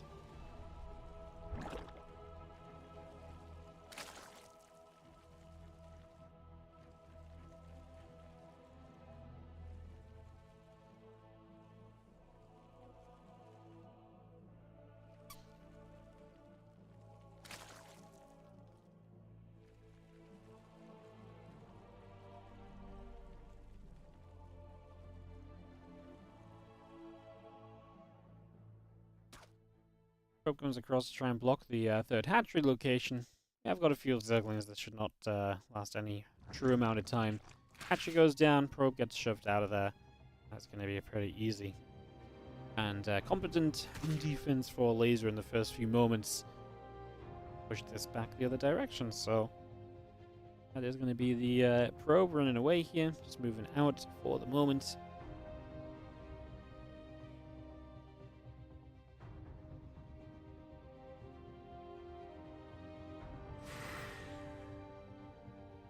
Orb comes back in. Again, Link Speed coming online. The Zerglings will continue up. It's going to be seeing the Queen in production as well. Get that hatchery going. On this probe, because that's kind of the excitement up until now. Now the two Adepts will show up and we'll see if they can survive and deal any harassing damage in a successful manner in the early stages. There's definitely going to be some potential there, so like I say, we will see what goes down. See how this goes. We've seen a couple of Adepts already through, and that's 3 workers, 4 workers going down very quickly. The Zerglings are going to get that. It's going to be a 5th worker going down as well. So it's 5 drones being picked off immediately. It's a pretty darn good start. As the Adepts going to see one of them getting out alive. I mean, 5 drones. The thing is as well, this is 5 drones super early in the game. The earlier you do the damage with these Adepts, the better. The more of an impact it's going to have on that economy. So, yeah, definitely the earlier you get in there, the better off you're going to feel about it. That's definitely a very good opening for now. And do you see the Zerglings make their way around the left-hand side? The Spore Crawler drone, Overlord continuing to come online as well. The Adepts will step up and push the Zerglings back the other direction. And drone still building, Spore Crawlers coming up, Oracle's on the way out. Now Overlord will take a few shots of damage, Stalker will push that Overlord right over the edge. And again, a couple of spores coming through, the drone's coming online. Oracle will activate and actually get rid of a Cryptium, and that gets rid of the active Cryptium at the front too. ELAZER only plays these 3 queens, remember guys. That's one of the big things about ELAZER's play at the minute, is that he's playing super low queen count. So any Cryptium you get rid of against ELAZER is huge, because he isn't going to be able to afford that many of them. He doesn't have that many queens, he doesn't have that much energy to replace Cryptiums with. And so far here, I think that's one of the main notes actually from ASTREA, is that he's been able to kind of knock that down a little. As the Fleet Beacon comes up, the Stargate comes through. We are going to see ASTREA rushing towards Stargate play and a higher tier of Stargate play at the start of this game. So that's going to be his plan for the moment on Abyssal Reef. So get that settled in. The Oracles will come through for a few more shots of damage. And there's a couple of drones going down. The Oracles will go for a few more worker kills. And the Baneling Nest also coming into production for the moment to continue to set up.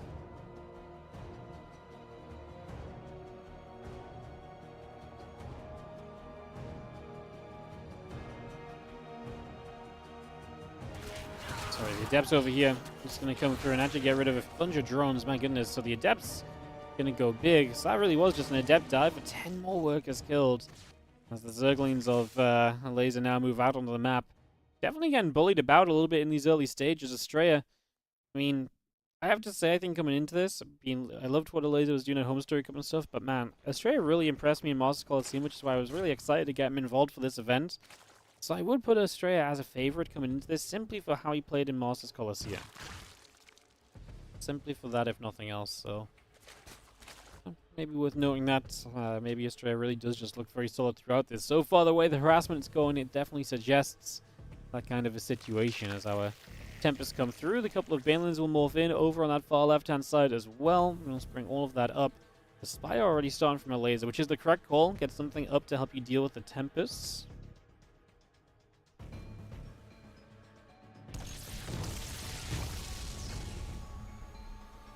Tempest will go bang bang. Lings take some damage. A couple drones going down on the other side once again as the Oracles are the culprits of the damage this time.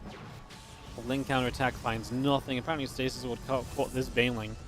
It's just going to be chilling there, watching how life goes on as the Protoss base just continues to mine. It's actually kind of terrifying, being caught in a stasis and just being stuck there watching as your enemy mines resources around you to go and obliterate your race.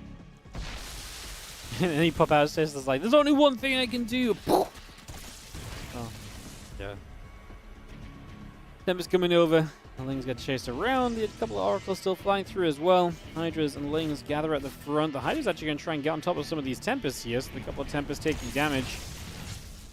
Drones will start to take some shots as well, as you just see a couple of those drones going down. Queen and the Spore setting up. The Tempest once again going to get turned the other direction.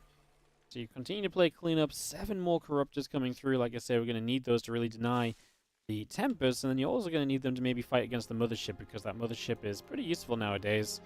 Good to be able to get that Mothership up and get that going. As +1 and Blink continue through. The Ling Hydra going to hit the rocks. We will break our way through this position on the left-hand side and get going. towards, or further towards this spot right here. I mean, ELAZER basically just not building drones anymore, just building units. Honestly, as he sets off a couple of stasis wards pretty effectively, all the stasis wards go down pretty effectively. He's got quite a bit of pushing power. We're at a bit of a weak point here from ASTREA. Just before his blink is ready, doesn't have +1 either.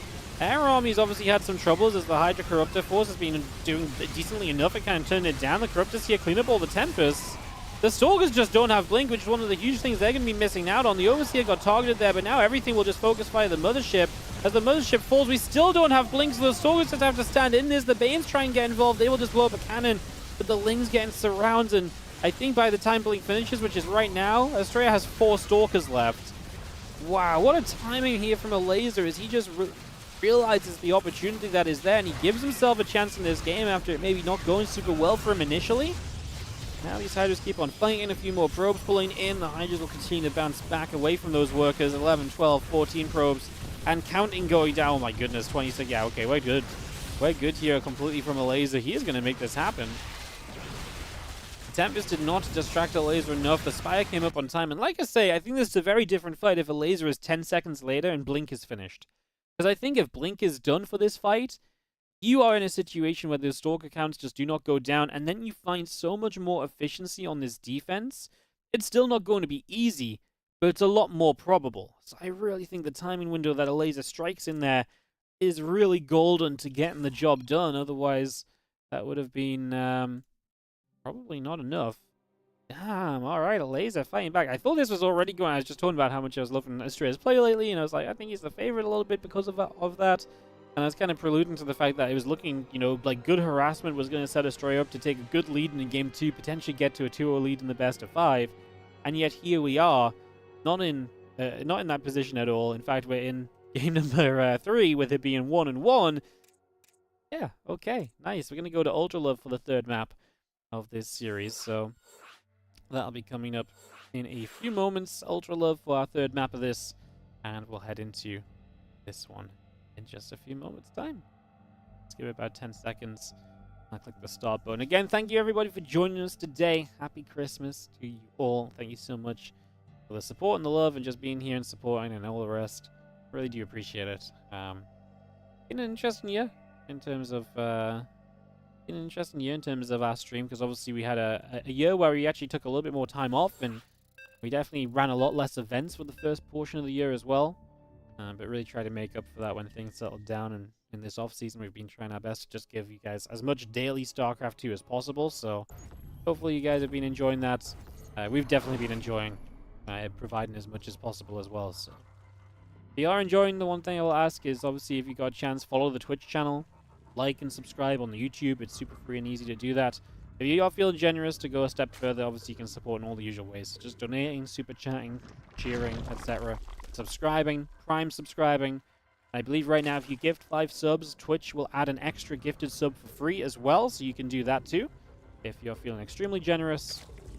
And yeah, support the StarCraft 2, support the stream, and we will keep on bringing you guys as many tournaments as we possibly can. So yeah, gotta sell out a little bit, guys. This does still cost money to run. believe it or not, this stuff still costs money to run. So yes, gotta have a little bit of a sour mixed in there at some stage. As we have game 3 here now on Ultra Love, and we have ELAZER bottom left and ASTREA in the upper right.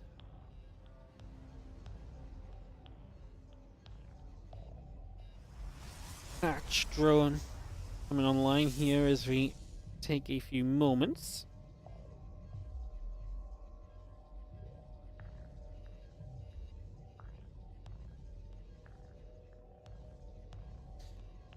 Once again, just the Overlord coming across the map. ASTREA going to play with that Nexus, and he is going to have a probe, so I guess we can follow the probe for a little bit more intrigue early, a little bit of action back and forth there, most likely.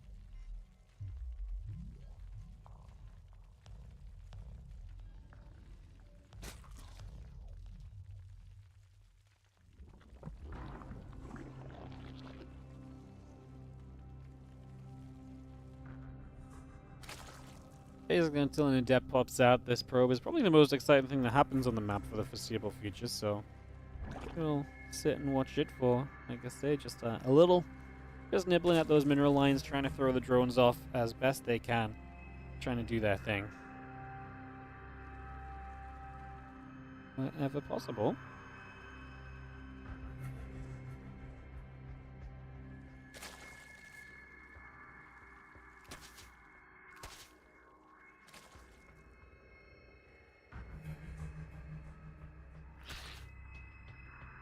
Bowling is going to get back onto that probe, so we come straight back over. And the Stargate coming through. The Nexus continue to come online.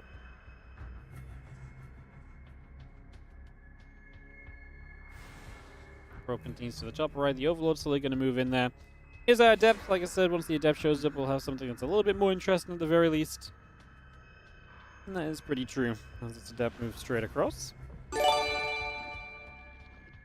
And coming back in. Whoa! There you go. Grown Mime drops the 5 gifted subs, and we get a bonus 5 for free. How about that for some Christmas Eve cheer? Thank you so much for the gifted subs. I'm going to count all 10 of them to you, Grown Mime. Going out to Psy Migraine, Green Ferret, Whoa Dev, RJC, Mickey 1725, Ryan is V, Rhino Rad, Dark Matter Synthesis, Whelp Smasher, and Spoonmaster. How about that? Apparently sponsored by Valorant. I don't actually have to say that or anything. Just, I mean, we do appreciate that Valorant are for some reason giving us money. We appreciate it, Valorant. Thank you so much. I'm glad your game is successful enough to give other esports hope in these dire times of StarCraft 2, apparently. We appreciate it. Thank you. But yeah, Grownmine, thank you so much for the 5 gifted subs, which turns into 10 gifted subs. Boom. I was wondering, because obviously this was when we had the September stuff going on. There was also random bonuses then, and apparently that's still true again now. It's like a loot box, you know? It's like, you buy 5 subs, and you'll definitely get 1 free, but you might get even more free, and everyone's like, oh my god, like, I could get, like, so many free gifted subs, oh my god. Like, gets you a little bit giddy, like, oh, who knows? Like, is it gonna, like, yeah. It's probably a very smart marketing tactic, really. It's like a hidden loot box, basically. Hidden loot box. Oracle's going to fire. A couple creep teamers will be dropping off, so some damage being dealt across the board. All these early stages, a little bit being done as we settle down. Loot box could be anything, even a boat. I don't think... Can you imagine? It was just like, hey, someone in your community gifted 5 subs. We've also bought you a yacht. Whoa! Wow, thanks, guys. Amazing! I love it. All right, guys, StarCraft 2 tournament on the boat. this thing has state-of-the-art Wi-Fi, right?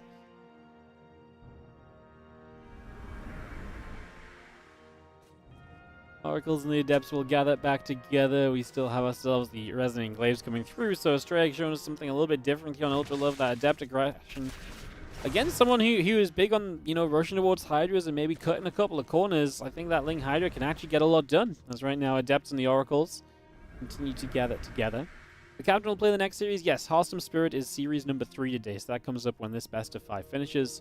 And then Bunny versus Trap will be our final series of the day as well, just in case you guys are wondering what the scheduling is on the day, where Adepts do start to come across the map here. Bane's are morphing, so Laser will have Banelings here to help him deal with these Adepts, which I think is very important. And I always think Banelings can do very well when there's not like a Prism support in these attacks, because the Banelings actually have time to morph in more Banelings before a second round of Adepts arrive. Right now, the Bane's not really in position, but the Adepts will not shade, and our units continue to pour out in good numbers. Bane's actually going to get down the ramp, going to blow up a bunch of the Adepts straight away. Good catch. A little Stay Sword catching some units, but I would say that this is pretty good. Plus, the Ling counterattack got 6 probes at the same time. These Adepts get chased in the main. I'm actually terrified for ASTREA. I think the Laser's about to run across the map and kill him, because he just lost a lot of Adepts, and he did not do anything. Like, he's killed a couple of drones. He's traded out a few units. The problem is in scenarios like this, you want these Adepts to keep the Zerg running around for a long time. How often do we see the Zerg running around for 1-2 minutes away from Adepts, drones not mining? That's not happened at all for a Laser. He's mined throughout this entire thing. He hasn't had to pull the drones a single time. Drop a Lord Star, and I think we just go across the map, though. I think we just send it. Make sure you have an Overseer. Try and deal with some of those stasis wards effectively, and I think we're going to be in a good spot. Pops 1 stasis already. I am actually terrified for ASTREA right now. This Adept attack did not do anywhere near what it needed. As we see a few more banelings morphing in, the Lings and the Hydras continue over. Again, a little bit of a speed boost as the Overlord spread the creep. Catches one more Adept before we even start the fights. You see a couple of Adepts back on the other side, but they're being handled pretty well, honestly. One in a couple in the natural, too. ELAZER up about 40 army supply. He's not going to go before Blink, so we will get that up. We obviously saw the importance of a lack of Blink in the last game. I think ELAZER might have enough that his opponent having Blink doesn't necessarily save the day anyway, as the drop road only gets 3 workers. Let's see. It's a lot of army supply advantage right now for ELAZER. He's got some Banes mixed in. Bane's speed about to finish, so one of the reasons he probably hung back is to give that Baneling speed a chance to finish up. We actually blow up that Stasis Ward as well. Bane's coming in from the other side. They're just going to aim for the mineral line. If they die along the way, then so be it. As they are going to start crushing down some probes. Probes actually stacking up on the assimilator. All get busted down by the Banelings. And the Banelings will keep rolling through. It's an explosive Christmas Eve for ASTREA as ELAZER is blowing his way up into potentially a 2-1 advantage in this series. 27 workers killed, a lot of eco damage done. Chasing down Stalkers and Oracles, pushing them into a corner, and ELAZER is going to take control of this series with a 2-1 lead in the best of 5. We are going to have a series on our hands as ELAZER takes the advantage when, like I say, for me, maybe ELAZER was a little bit of the underdog here. Maybe, a little bit, right? So, yeah. ELAZER getting up to a 2-1 advantage as we're going to go to Frostline for game number 4. Again, some fairly kind of quick games. You know, sub 10 minutes, so we will just dive into another map. I actually think these games have been fast enough. We can actually go a series without, a game without ads. My goodness. Unbelievable. We might have to go ads between games 4 and 5 if there is a game 5 on the horizon. As we get Frostline underway. In the top right corner, up 2-1 is going to be the blue Zerg player that dealt with the Adepts beautifully and counterattacked like a king. It is ELAZER in the top right corner of Frostline. Bottom left, our red Protoss is going to be ASTREA.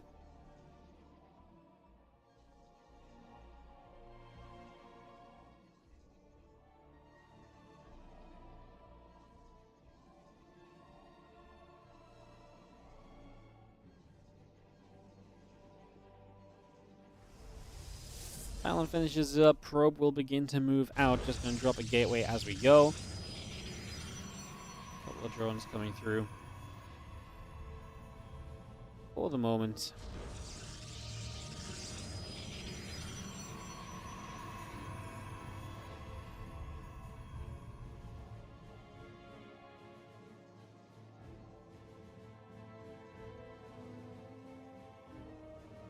And the hatch coming online, the drone's coming up. We take a second. Early game PvZ lets us catch our breath, especially after that explosive series of events in the previous round. Again, hatch gas and pool coming online, a couple drones coming up, gateway coming through. Continue to settle ourselves in here just for now. Gateway will complete. And yeah, Nexus coming up, hatch gas pool on the way. Nexus building, probe on the way up. Just going to see the couple of overlords coming about as well. Again, that Cybercore on the Nexus. Finish very soon. Now we've got a probe on the way out as well. Just going to see a little bit of rallying in towards the assimilator, which starts up also. A pylon will go down.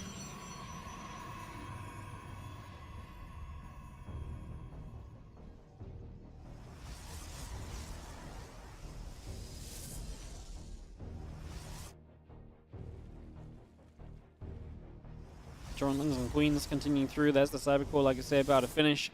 The Overlord of ELAZER still heads down toward the bottom left as the probe moves back over to the right. And again, Link Speed and Lings, Drones, Queens 2, all continues to come on up.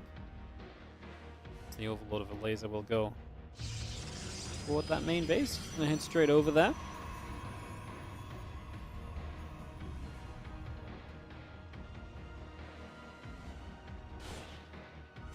Stalker going to ping away. Overlord will continue to take some shots. Going to get to high ground vision, or high ground lack of vision, I suppose. As ASTREA going to open directly into the Twilight Council. It's not even going to go via the Stargate this time, which is what we had in the last game. This time, just directly into the Twilight Council. Get that going immediately. This Zergling's going to get chased about by the Adept. The Stalker will get turned away. Stalker surviving that too. Speed not far from being done as ELAZER takes his third hatchery. Back at home from a laser, this really looks pretty darn regular, right? Not really any surprises going about, not really anything too crazy just yet. And those couple of gates continuing through, the probes are on the way out. And the Stalker just going to come across, it's going to whack away at that Overlord, so Overlord will take a bit more damage, a few more shots coming through. The Zerglings are going to go back toward the bottom left-hand side and try and set up themselves. That Resonating Glaive's already starting, the Prism and the Gateway's coming online. Probes in production.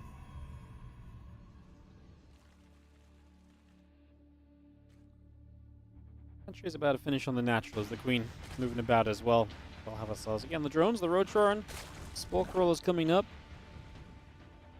These Zerglings continue over to the far right-hand side, so they're going to run into the third base over the next few moments. The Prism of ASTREA move out as well, just getting into the middle of the map for the moment here. So into the center we go. Adepts will join up together. Roadrunner and the Zerglings both continue to come around. Extractor finishes on that right-hand side. The units of ASTREA continue to push to the upper right.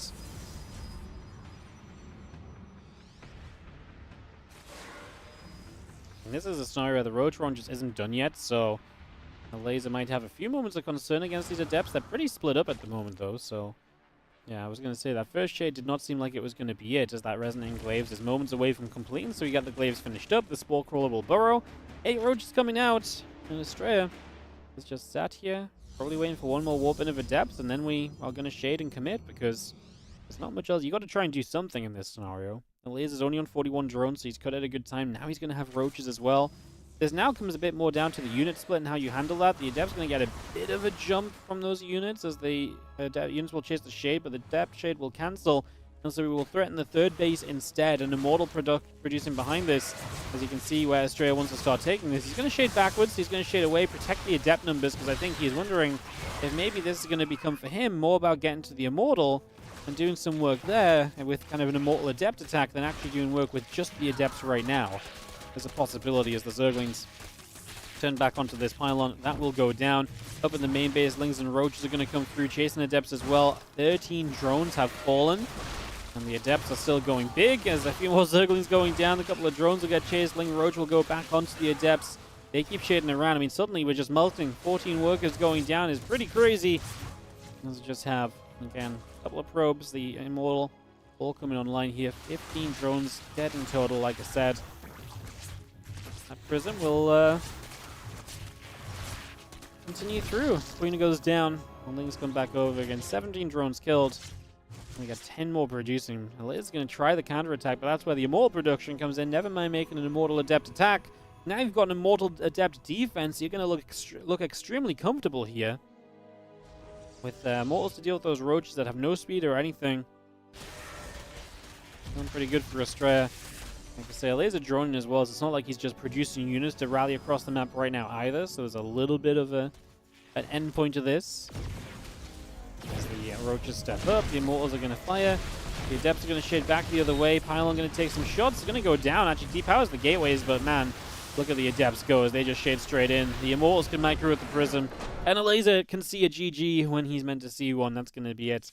And we're going to go to a Game 5 for the second time today. Game 5s are our friends, apparently. As we are going to go the distance between a Laser and ASTREA, so we will get that up and rolling. Let me throw some ads on, guys, and we'll go into our Game 5 in just a minute or two. So I'll get it hosted up and get ready. It'll just take, like I say, a moment or so. To go into this, woohoo, best of 5, hell yeah! Full series gonna come in. Exciting stuff, guys. Curious to see if games delivering. What can I say? This is what happens when you make good matchups, right? I'll just take all the credit. It's okay, guys. Don't worry. I got you. I'll take all the credit on this one. You're good. Don't worry about me. Yeah, after this, HARSTEM takes on Spirit, and then Bunny battles Trap in the final best of 5 today. So all of that is going to continue to come through. That will continue up and online. That is where things will go as we work our way through these Christmas Eve games. I like this. It's very chill as well, because I'm not having to deal with players right now. Like, the replays are just there. I'm just clicking the buttons. You know, I'm not having to stress about people asking admin questions or not showing up or whatever else or hosting games. I just have to click a button. We cast some StarCraft. I'm kind of liking the vibe. It's nice. It is nice.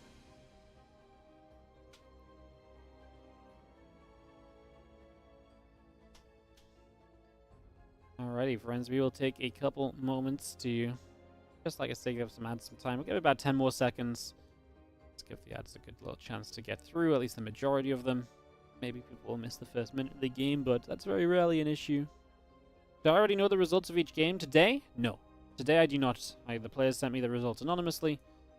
Or sent me the replays anonymously. So I just am loading into the replays as we need to.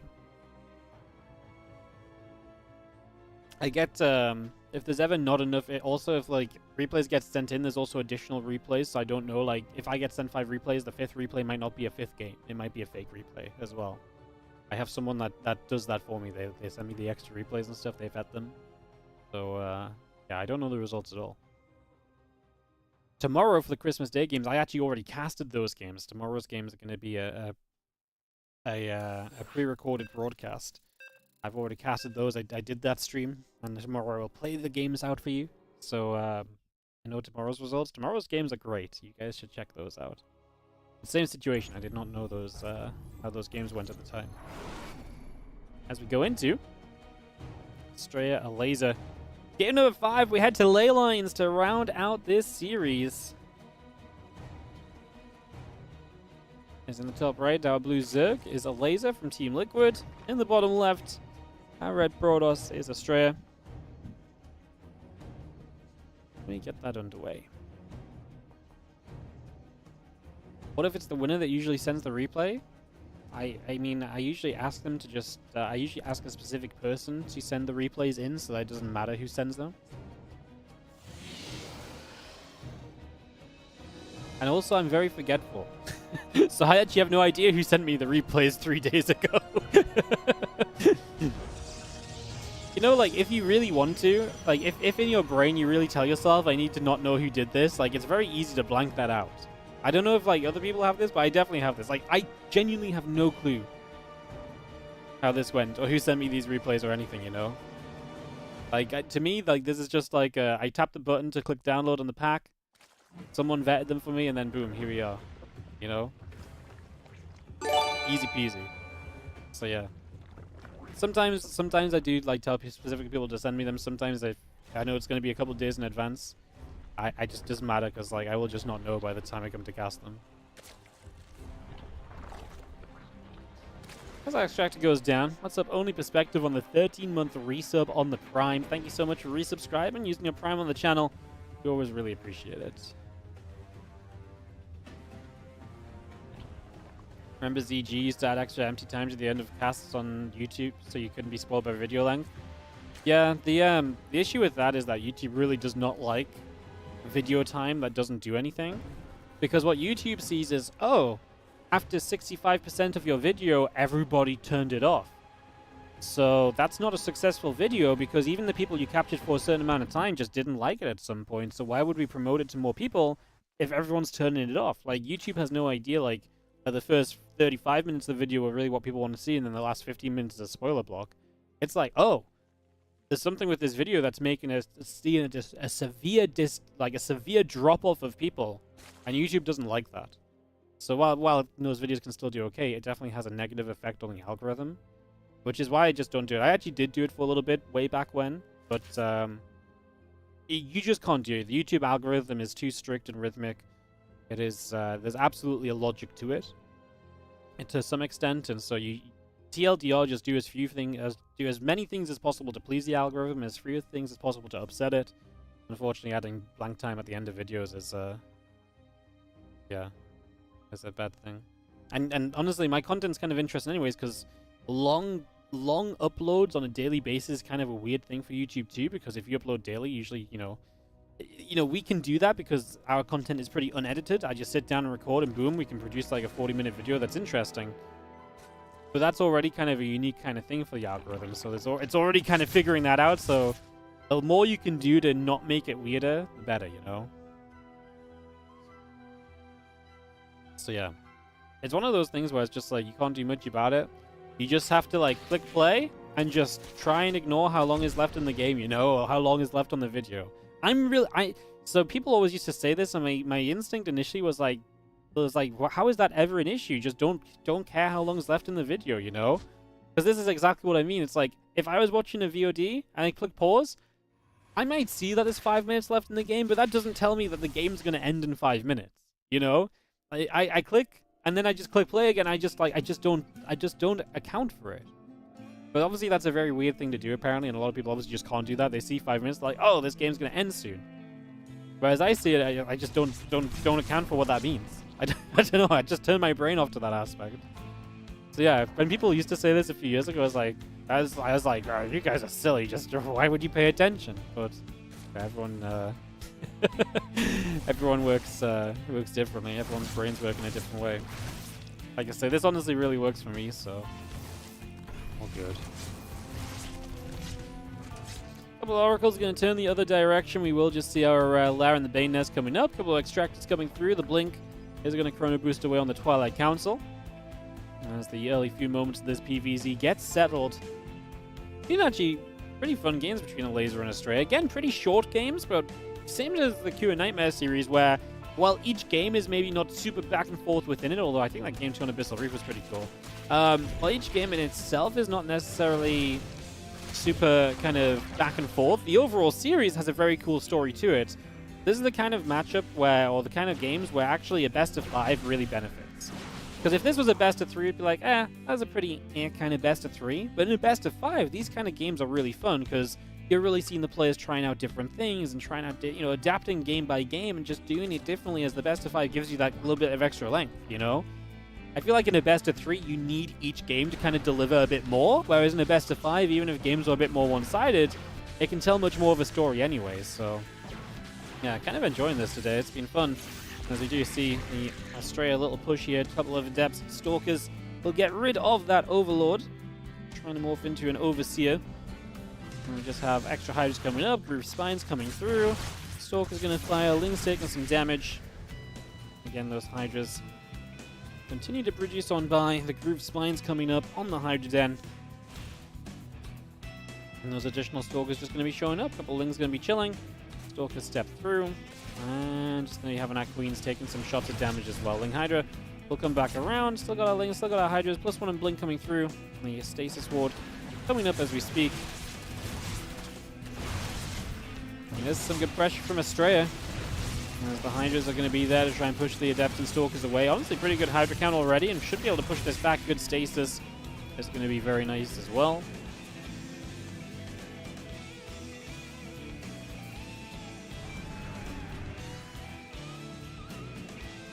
Stalkers, the Oracle moving up to the top. Just going to be seeing the Stasis Ward coming down, and the Hydra's now going to get set up. Just going to be having the, again, +1 charge, Robo Bay, Robo Facility, Gateways, all continue to produce through. Additional Hydras popping out. That Lurker Den is going to be completing as well. So ELAZER going to get up to the Lurkers. You know what? I feel like so far this is looking like we might actually have a bit more of a back and forth game in itself. Just for the fact that this is going to be the Lurker Den. Lurkers available, and then not really seen that so far. In that first game, we kind of got to Lurkers, but we died very soon after. We were already kind of dying at that point, so this game we're going to get to Lurkers much more comfortably. ASTREA's supply not looking great, but I think you can warp in a lot as a Protoss very quickly. He's also about to start 2 Colossus, so he's going to start adding a lot of tech very quickly here, as ELAZER might also be playing aggressively, though. I mean, 67 drones, not building more, morphing Lurkers and coming across the map. So it is actually still going to be some aggression from ELAZER as he steps up here on ley lines. A few Stalkers blink out that left-hand side. On the bottom, we're going to get the Lings to cancel up a Nexus. Does ASTREA have what he needs to hold this? I mean, like I say, the Lurker count's not super high yet, and they're unupgraded as well. So we are currently without a Hive. So we have no Seismic Spines, no Adaptive Talons, and those are huge upgrades. States Ward's helping to buy a bit of time, and I just don't think this army's going to be scary enough before the Colossus are out. I mean, the Lurkers show up right now. Like I say, is this scary enough right away here to really kind of do much for you? I don't really think so. The Hydras are kind of melting to the Colossus, in fact, and those Lurkers are pretty good, but they're not good enough when they get blinked on. And this attack of ELAZER goes nowhere. As, yeah, maybe 30 seconds sooner before Colossus, there's some hope, but The Colossus just absolutely crushed the Hydras and they crushed the Lings. I mean, talking about Colossus there, they've just spawned and they have 23 plus kills. 16 and 9, 25 kills now. Those Colossus have been absolutely huge. ELAZER obviously good multitasking and trying to get in with a different position here. These few lurkers as well.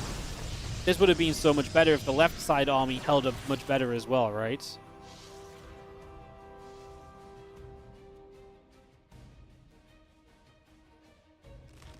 Lings and Hydras moving up. Just going to be seeing the lurker morphing in. Hydra still producing. The Infestors are coming up. We do have the army of ASTREA once more is going to step into the middle of the map. The Stalkers and Colossus moving up here.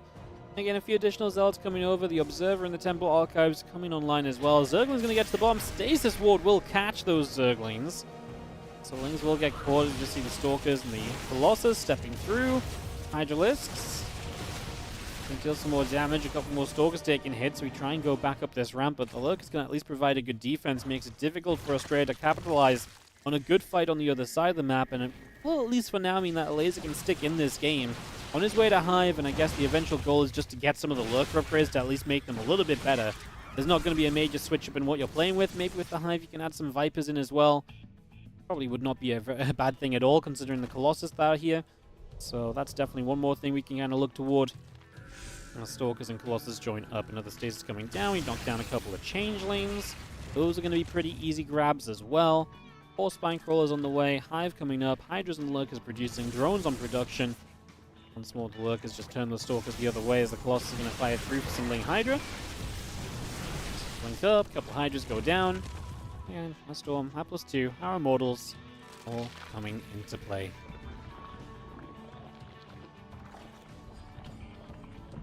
Spine Crawler set up across the top, and there's another Archon morphing in. The Storm and the +2 attack continue to come by. The Zerglings are going to go down to the bottom of the map. 2 more Evolution Chambers building at the moment. Spine Crawlers coming over. Seismic Spines and Adrenal Glands also producing. On the top of the map, we're going to see the Stalkers and the Colossus still stepping through as well. The Spines will be getting shot at, so we continue to see those Spines taking damage. The Lurkers are going to step forward. A couple of them burrow up. The other couple of Lurkers are going to burrow up as well, so we continue through there. Adrenal Glands, +1 missiles, +1 melee. Hydras, Lurkers range continue to come through for the moment. ASTREA just sitting. I mean, you can't do much with the Lurkers are set up. ELAZER knows this. He's going to try and utilize that to kind of get back in the game. I do like the Colossus, though, utilizing their range against those Lurkers. That actually works very nicely. We push back a little. The few Lurkers going to move back toward the top a little further. It's going to be 1 Lurker going down, another few Lings and Hydra stepping up. The Overseer overhead. Step away one more time. The Spine's still taking some shots. The Lurkers are still firing through. Melee and missiles building through now. Again, the Fleet Beacon coming online. The Immortals are building. Grand Nexus coming on into play.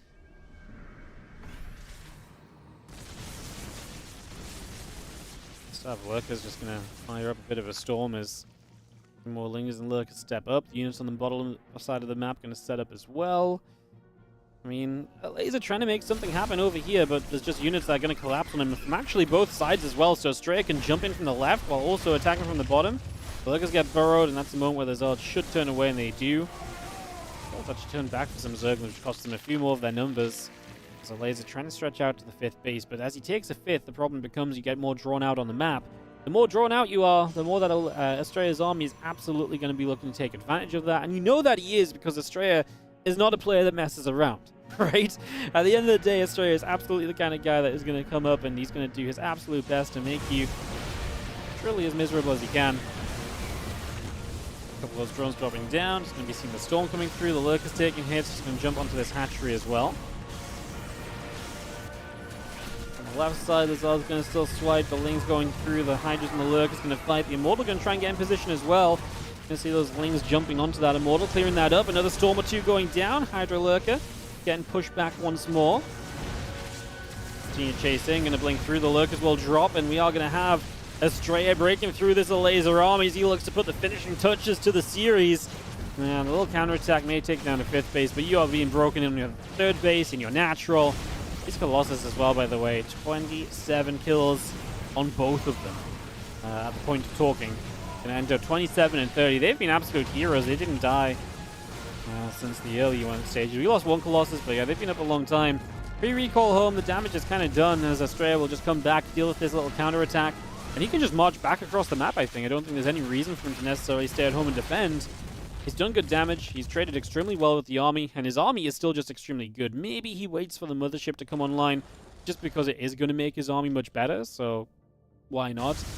Well, I don't think he needs to sit back. I also don't think he's in a rush, and as he starts to step forward, it's not going to matter anyways, because ASTREA is going to get a laser to say GG. So laser taps on out of there, and ASTREA is going to take it 3-2 in this best of 5 Christmas Eve games. GG. Hero Marine coming in with the raid. Hello, everybody. Merry Christmas and happy holidays to you. How are you doing?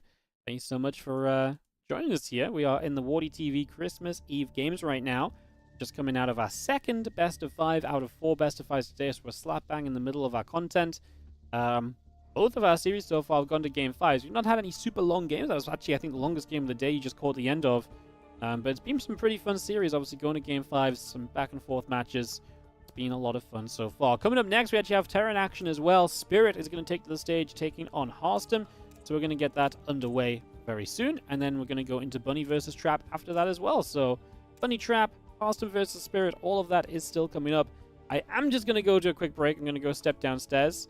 No Hero? No, because Hero is playing tomorrow in the WardiTV Christmas Day game. So while those matches are happening today, tomorrow we actually have our big Christmas tournament. $2,000 on the line. The WardiTV Christmas Day games featuring Hero and Gumiho to start the day off. Followed by Clem versus Solar, MaxPax versus Shin, Beyond versus Dark. This entire tournament plays tomorrow, which means the semifinals will follow those first 4 matches. And then the grand finals will come at the end of it all as a best of 7. So tomorrow you can catch 6 best of 5s and a best of 7 right here on WardiTV as well. And if you ask me, I think that's a pretty good lineup of players. Personal opinion. Personal opinion. So yes, you can come and catch that tomorrow. Of course, VODs will be available immediately on YouTube and Twitch if you don't get to catch it live. So whenever you do get some time, you can catch up on that as well. Guys, we're going to just take a moment here. I'm going to step away and just get myself a drink, stretch the legs. We'll be back in a couple of minutes as we come back through. And I'll see you guys in a few moments for HARSTEM Spirit Best of 5 coming up next.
Welcome back, everyone, and thanks for sitting with us through a quick little break as we get into HARSTEM versus Spirit here next.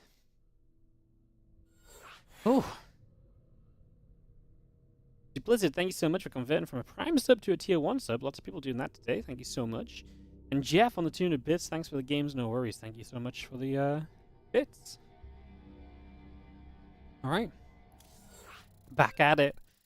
We don't stop for anything. Well, we stop to stretch our legs, but back at it. Best of 5 coming up now is HARSTEM versus Spirit. I think another fun one. I invited HARSTEM. He was my first invite. People always love watching HARSTEM, right? And I actually asked HARSTEM, who would you like to play? Like, if you can just choose who you play, who would you actually like to play against? He was like, I think Spirit would make a really good matchup. Which I thought was a pretty brave thing to say, because I don't think Spirit, I don't think Spirit's an easy opponent. I think Spirit is extremely good. And I think HARSTEM knows this as well. So I'm actually very excited to see, A, how Spirit plays, but also B, how HARSTEM handles him, because clearly he feels good to suggest playing Spirit and saying he thinks that this would make a good series. So, yeah. See what happens. Let's get ready for some 45-minute games. Spirit really has not been the 45-minute game player for a while, though. Maybe on Abyssal Reef that will not be true. Maybe King's Cove comes through in this series, but to me, Spirit has been so much more about some of the timings lately, rather than kind of playing those super long games. He's definitely not that super macro must kind of sit back and camp monster that he was once upon a time, He likes the challenge of Spirit Star. I mean, that's fair enough. I thought it was a good suggestion. I wanted to invite Spirit anyways. He's one of the guys that throughout the entire year consistently plays in our tournaments. Always there to be a European Terran when we need one. So always happy to get him back.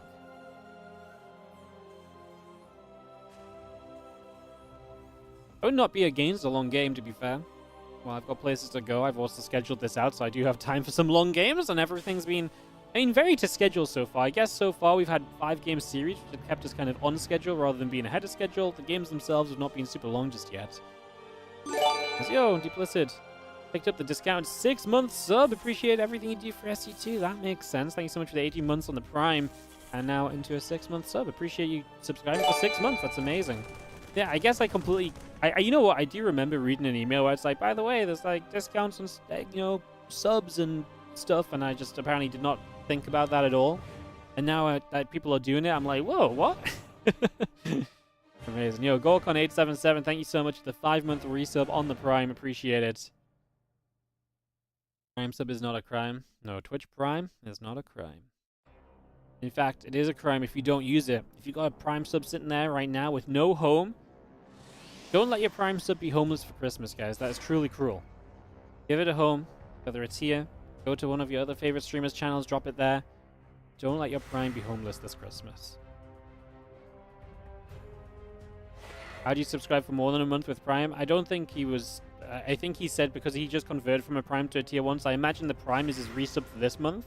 But he pre-purchased the 6 months with as a regular sub, so next month he'll be a regular sub, I think is what happened there. As the Marines will go down, a couple of shots going off, the Adept takes some damage, but the Adept does also get away, so a little bit of interaction here early. Orbital Command, Factory, Tech Lab, all still coming up. Our Twilight Council building in the main base of HARSTEM. Only a couple of Adepts will continue to step through as the Marines are going to step down this ramp. The Adepts will take some more damage, we go back and forth. Twitch not nag you about not using your Prime sub? And why would they nag you about not using your sub there? Hey, why haven't you made us give out free money this month?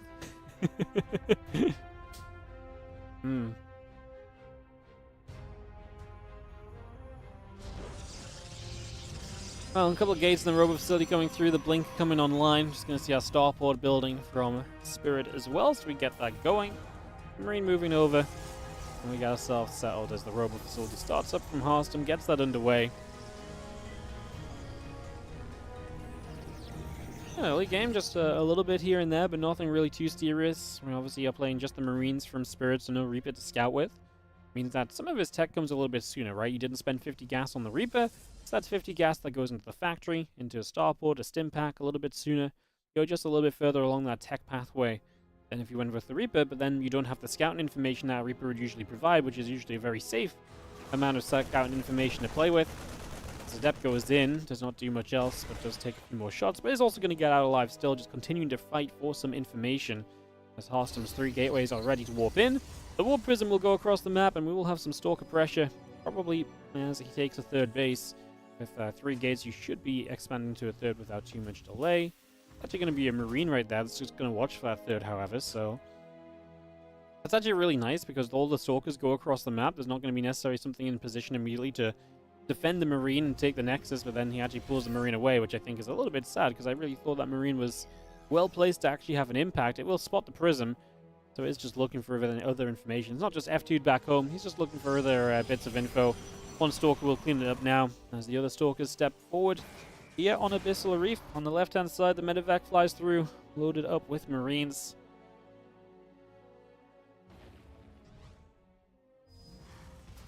Again, the Robo Bay coming online, the battery coming over, the medevac of Spirit will boost down the bottom. As you see, our Stalker's still again in position, actually going to intercept this medevac. That's a full medevac, going to die without doing anything. A single Marine hits for what? 18 shields of a Stalker? That ain't going to do much at all. That's a full medevac denial. HARSTEM jumping on that. What a catch for him.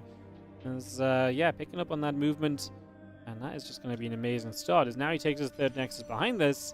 He dismantles a lot of what Spirit was looking to do pressure-wise.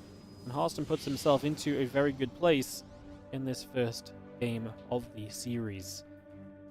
Yeah, good start for HARSTEM. I mean, anytime you're picking off a full medevac for free, you're pretty much smiling about it. Definitely going to be nodding your head, bopping along. I can imagine HARSTEM's face when he got those, like, oh, he a little smile to himself, a little chuckle, a little shake of the head, like, oh, got him. We got him there, boys. I can imagine it right now.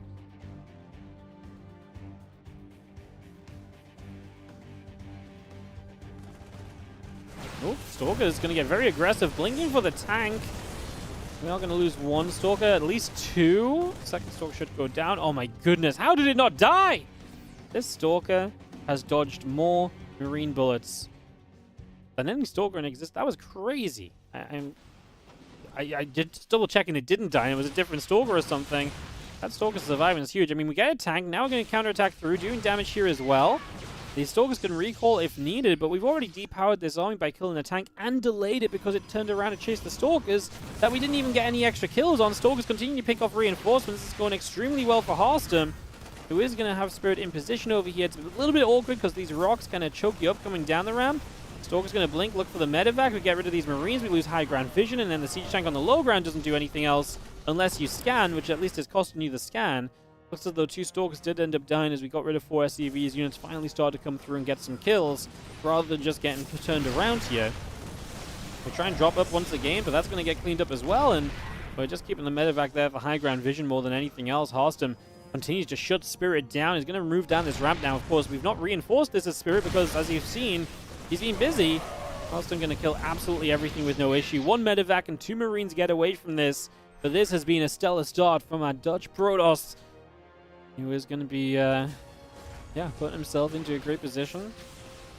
On Christmas Eve, for the first game at least, a couple of Stalkers will go down. It's just been a very well executed defense, and like I say, a very smart counterattack as well. Those Stalkers go down, but they have been absolute heroes. They did so much for HARSTEM. Good blink as well. Just last second gets away from the mine, keeps another Stalker alive. Good to keep Stalkers alive. They're expensive units. They're difficult to replace. We come around the left-hand side now, try and see what's going on. 4 probes going down as the Liberator gets in for some kills as well, so also going to succeed there.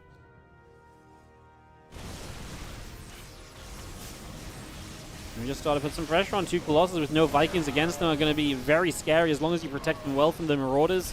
Don't give the Marauders the jump on these Colossus, and you should be smiling your way to the bank as we continue to fire up. A couple of the Zealots start to leak into the mineral lines. The Widow Mines are still nearby. Couple of probes going down the other side, so once more we will see some harassment from the Liberator coming through, but we are not mining from a third base right here. And these Colossus, no, they're so exposed. What did I say you can't do? You can't let these Colossus die by getting jumped on by Marauders. We lose 1, we still have 2. I mean, that was such a good scenario where you could have just pulled back and let the Colossus hit the SCVs. Instead, they didn't need to be so close to that army. Vikings showing up as well. A little messy from HARSTEM here, but I don't know if it really matters. I think he might just be too far ahead there, even with a little bit of a couple of mistakes. He's going to be fairly comfortable anyways. I mean, it's definitely going to be closer than it needed to be, but extra Zealots show up. Those reinforcements go a long way. Stalkers will try and finish off the Orbital Command. Would be amazing just to shoot that down to make sure there's no third base. That should guarantee even more of a lead in this game for you. Like I say, a little bit messy, but enough of an advantage that the messiness has not come to play at all. There you go with the Zeldstalker Colossus stepping up again. The SCVs transferring down toward the natural. A couple of Widow Mines are going to burrow up on the ramp. Another Marine goes down. Vikings are still chasing across. Colossus will get rid of a few more Marines. The Widow Mine goes off. A Zealot goes down. Fire Force still coming over. The Colossus again just going to be firing away. The Widow Mine's trying to set up as well. Another Widow Mine shot. Zealot's taking damage once more. Colossus again coming into fight. There goes the Guardian Shield. We lose one more Colossus. Stalker's going to blink to the left side, protect the Colossus from the Viking. As that last Viking does go down, the Colossus now just kites away. SCVs have to pull from Spirit to try and survive. He is getting his way through the Stalkers, though. Those Marauders are putting in some work.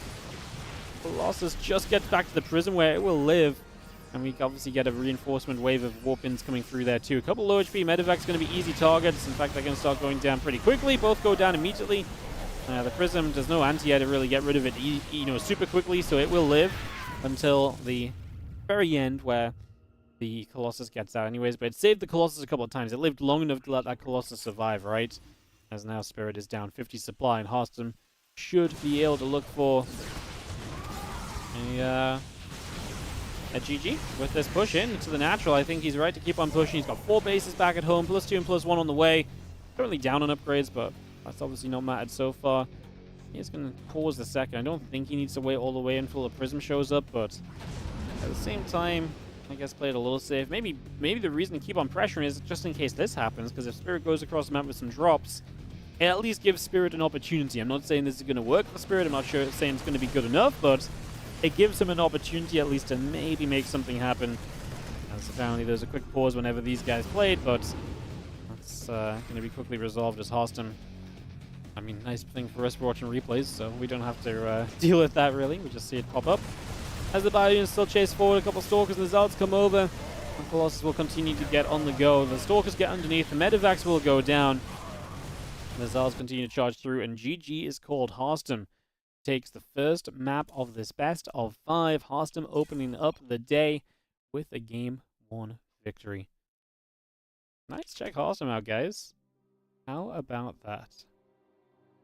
How about that? Hell yeah.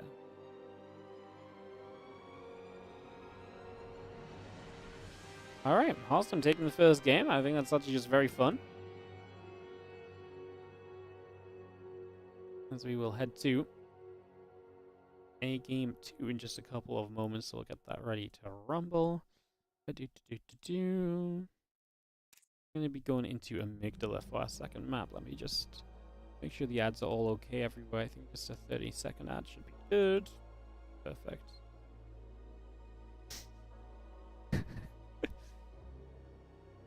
Oh. This is a replay? Yes. I already mentioned these are all replays today. No need to have the complications and the issues of scheduling players around Christmas. Just have a nice chill day, click watch, get into another game, no issues, super easy. That's what I call Christmas Eve StarCraft, guys.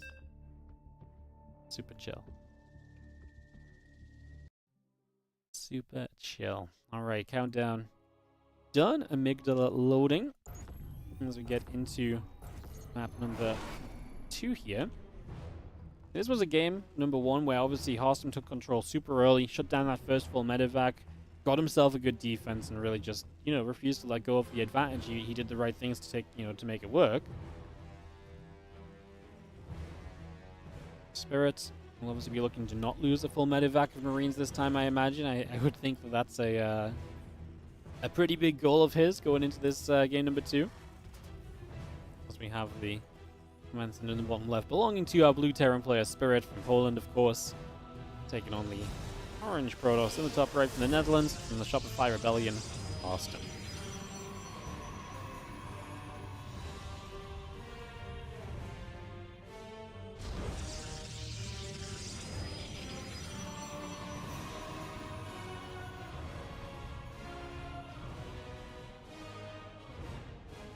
Game 2 here on Amygdala.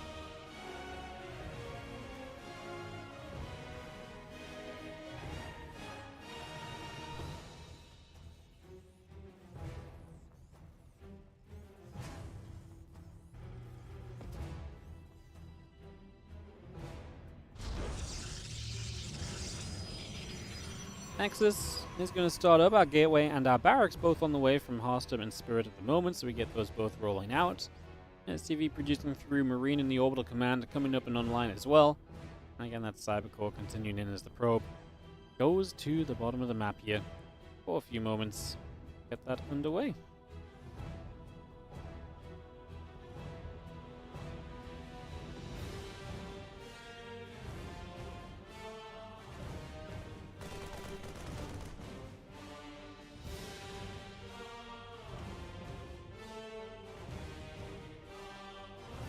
Are the replays available somewhere?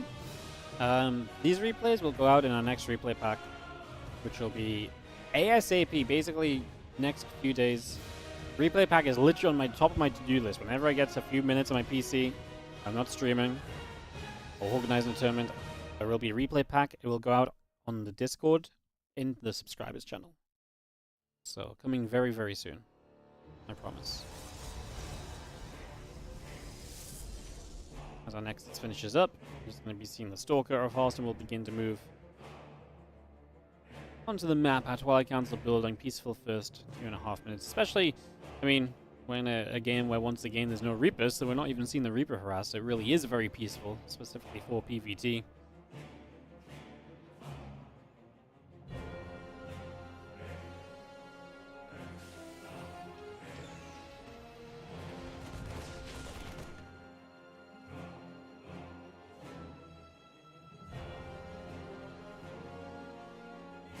Proxy a starport though, so a little bit of aggression here from Spirit to the top side. Starport gets settled on 12 o'clock. Or 12:30 maybe. Not quite a 1 o'clock, right? But it's 1 o'clock to what, like here. Maybe about 12:15. Anyways, the starport starts to build a medevac. So proxy medevac is going to be Hellions dropping into HARSTEM's base. Look at HARSTEM. He's going to spot this with this probe, so he actually will see it. He's actually scouting over here to see if anything's coming through. But he actually sees the starport, so HARSTEM should be able to... He has seen it, right? Like, he's noticed it. Just going to watch HARSTEM's point of view. Yeah, he is starting to get in position in the main base. I was going to say, because he wasn't really doing anything immediately, but I didn't think he was going to go running across and, like, hitting the starport or anything, but I thought he might start moving units a little bit sooner, but all good. We are going to get here, and 3 Hellions do make the mineral line. It's enough to still do some fairly deadly damage. Oh, that's not a good lift up. The medevac did not have boost immediately, and so only 4 probes go down. HARSTEM with a complete shutdown on this Hellion drop. And once more, HARSTEM's early game defense is going to be absolutely spot on to give him a good start in this PvT matchup. And I mean, that's a dream, right? 2 games in a row, you're getting off to a start where you're kind of denying your opponent. The first game was better because we killed a medevac and we didn't lose anything. This game, though, we kill a proxied medevac full of Hellions with only losing 4 probes. I mean, we've seen this build do so much damage so frequently. It is always good when a Protoss comes out of this looking good, and yeah, this is exactly what HARSTEM does. He comes across the map with that blink, and he will look to make use of that in these next few moments as well. Stalkers will actually hit this starport coming through. Thank you, by the way, Hallofor, for the 37-month resub. Not saying they need it, but those self-destructing rocks could have spine crawlers on them, and it'd be a lot funnier for us. And it's kind of funny because I always remember the neutral missile turrets maps. So there was some maps where there was neutral missile turrets, so the missile turrets would just shoot any air units. It was basically a way to deter airplay and basically kind of make maps kind of, you know, you can make them close by air but deter airplay, so it was kind of, you know, it introduced some new layouts. I will never forget, Spirit was the guy who, not once, but twice, during the Team Liquid map contest tournament, ran his medevacs into the neutral missile turrets. Like I say, it wasn't just one time, he did it twice. Just flew his whole army of medevacs into the missile turrets and lost the game. His opponent didn't even do anything. They just Spirit types GG, and his opponent's like, what? Wait, what happened? And they check the replay, they're like, oh my god.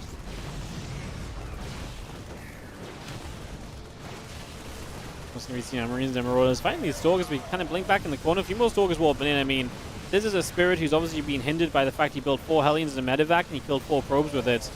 And did not delay at all. The thing is, if you keep the medevac alive as well, then you can at least keep some units of HARSTEM at home, because he has to respect the potential counterattack and those units coming back in.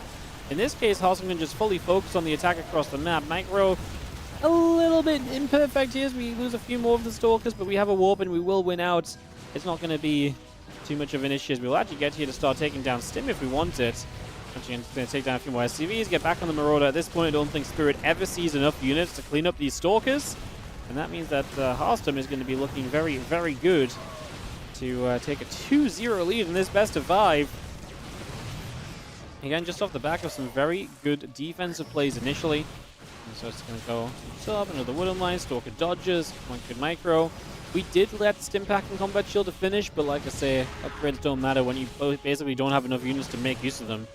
And that is the case for Spirit, who has 2 Marines, 2 Marauders, against about 12 Stalkers. GG. And HARSTEM is going to speed off to a 2-0 lead in this series. HARSTEM takes out Spirit here on Amygdala.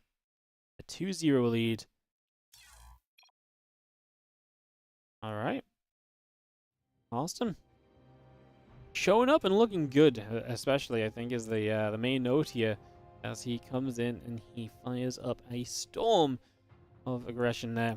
We will get ourselves ready for Game 3 in just a moment. We'll just run some ads here, guys. Again, the ads are needed to support the stream, so we will just sit for a minute or so.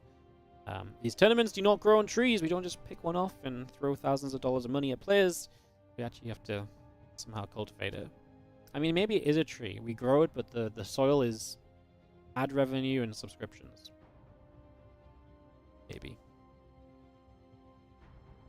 Alright, we'll take a moment. Game 3 of this coming up. It's Frostline for Spirit versus HARSTEM, our third map of this best of 5. As HARSTEM has now 3 games in a row where he just needs to win 1. And he's going to win this series, which would be very cool, because I think coming in, I thought Spirit was a great opponent. I thought Spirit was the favorite.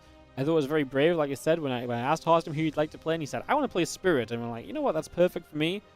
I really felt like it was a very brave kind of choice from him, but showing us a little bit right now why he was confident to kind of go into this. There we go. Alright guys, we'll give it about 30 more seconds and we will go straight into our third game of HARSTEM versus Spirit.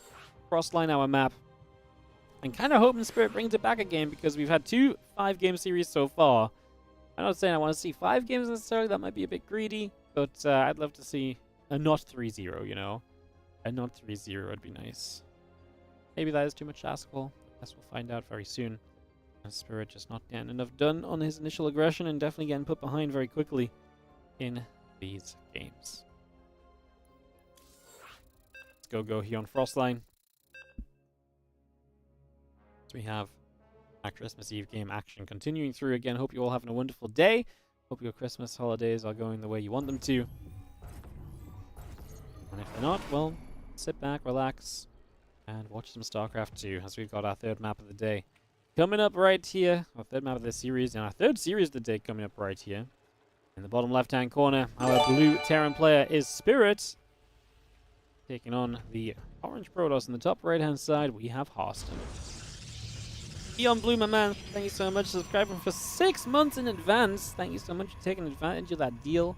Thanks for all the games. No worries, mate. Thank you so much for supporting. As always, appreciate it. Thank you. Thank you. As our free probes move about, Pylon is going to be finishing there. We've got our first gateway started as well. I got a little Christmas gift for you guys, by the way. Surprise Christmas puppy.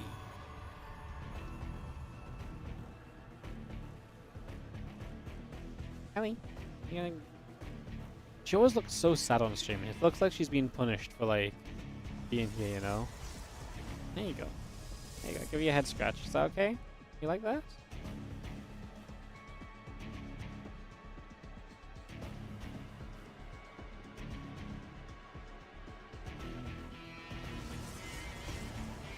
Just like, I will not look at the camera. Okay, I will look at the camera very briefly. Like, nope, nope. I did not get paid enough for this. Oh, Ellie, you got a sub. Ellie, you got a sub. Thank you so much, Big Daddy SC2. Sub for the good girl. Thank you so much for the 2-month resub on the Prime. What can I say, guys? If you don't shower her in like 25 subs the moment she comes on camera, she's just not having it. She's expensive to keep on stream. You know? Is her leg okay? Yeah, she's definitely back pretty much to normal Ellie kind of life. Just took a little while. I think she just pulled something, and it was just taking her a while to get comfortable again and get confidence back on it as well. So, yeah, she's just enjoying life again, enjoying being able to get back to all the places she likes wandering to. What's the blue thing on the floor? That's a World Team League box,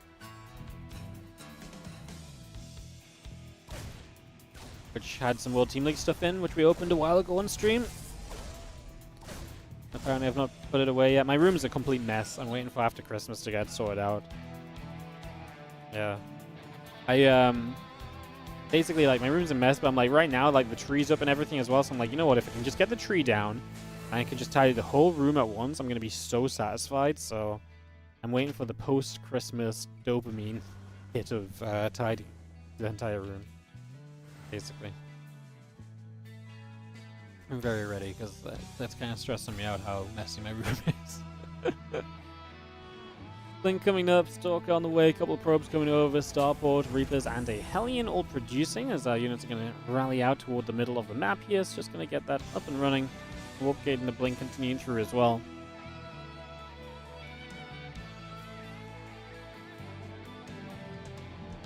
Reapers and Hellions move toward the center, just going to go towards the upper right. A couple of Adepts trying to shade forward. Reapers and the Hellions will be there to see those. We're just going to be seeing our Warlock coming up as this first little bit of aggression from Spirit. Looks to try and break through. Actually going to attack this Cyber Core of all things. Actually just got a probe targeting down the... I mean, of all the things to target, I feel like the Cyber Core is not the best choice, right? Because it has the most HP typically. It's not something HARSTEM needs here anyways, so eventually you can just kind of cancel it and he doesn't really care. This was purely built to wall off, and I feel like targeting a gateway or something would have been better.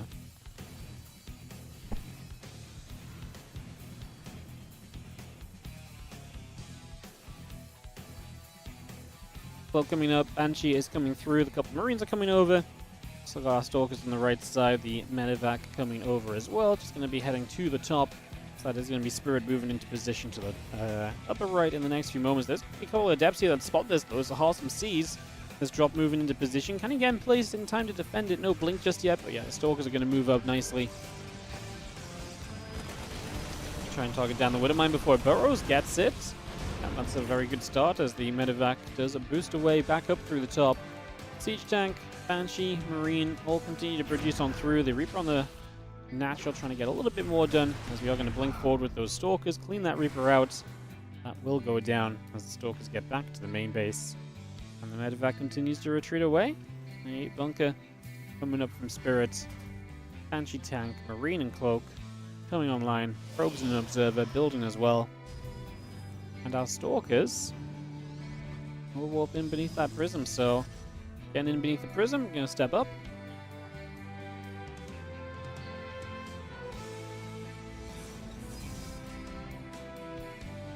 More Stalkers coming over here also. I'm just going to be seeing those arriving as we get ready to threaten the natural / main. A lot of Stalkers right here, only 3 gateways, HARSTEM building the third base behind it. The defense is pretty good from Spirit. Only 1 Siege Tank though, and that's in the main base as well, so if there's ever a moment to poke at these bunkers, this would kind of be it. I'm going to blink in now, the SCVs are there to repair. I feel like HARSTEM could have done this, like if he did this straight away, I think this bunker actually dies. Diving into the bunker that was already surrounded by SCVs after you'd already shown you the threat that you were kind of putting out there. That was not really it. Some probes going down as damage across the map. The first Banshee shows up and does 6 workers worth of damage. Now the second Banshee coming across the map will look to accompany that as we blink over towards the top of the natural, which there is space to get work done here, so HARSTEM putting some work in. As Banshee continues to cross, and you'll see cloaking preemptively. You just don't give HARSTEM time to get the Observer in position. Right now the Observer's towards the natural, and that's because you cloaked up early, so HARSTEM didn't see it. There is another Observer there, but the Stalkers aren't here, and this Banshee will go for 3-4 probes at the very least. Going to target fire those down. I mean, yeah, 3-4 at the very least. I don't even see where the response is. Finally, some Stalkers moving up. Very slow defense.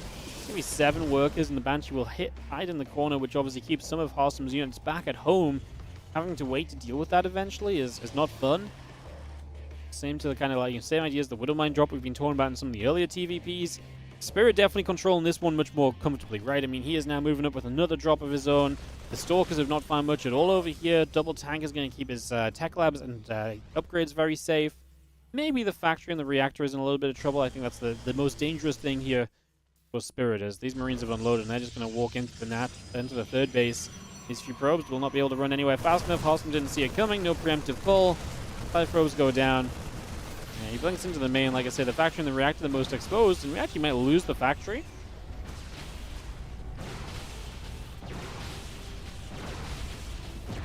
One refinery goes down. Second refinery taking some shots.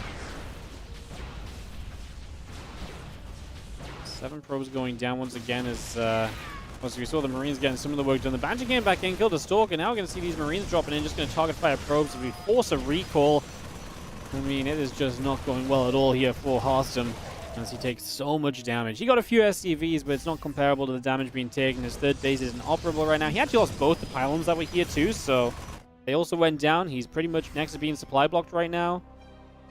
Just finished up one pylon, but man, disastrous game for HARSTEM is this time everything went wrong for him. He's been playing such a clean series up until this point, but Spirit is going to fight back, bounce back, and get on the scoreboard here in this best of 5 on Frostline. Nice. Nice. I like it.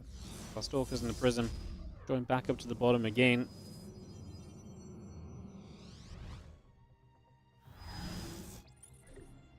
Bio and tanks and medevacs too going to come up through the center. A few Stalkers on the left. Prism loads up. Our Stalkers will step in toward the natural here for the next few moments. Test depots will begin to go down. Just going to jump straight onto the orbital. SCVs are going to pull in. Bio going to fight. SCVs are going to pull. It's going to have those SCVs getting forward there. 8 SCVs going down. I mean, this is, to be fair, for HARSTEM, a nice time to attack. If he could somehow recall and defend this, I mean, I don't think he defends this even with a recall. Obviously, he's going to take a lot of damage himself as the base trade essentially starts. I do think HARSTEM gets into the main, gets towards the production quickly. There's actually still a lot of units there, though. I'm not sure that's enough. As okay, good disruptor shot to start us off. HARSTEM hits a massive disruptor on some Marines. HARSTEM actually taking a supply lead as Spirit just has no workers. These units need to go home.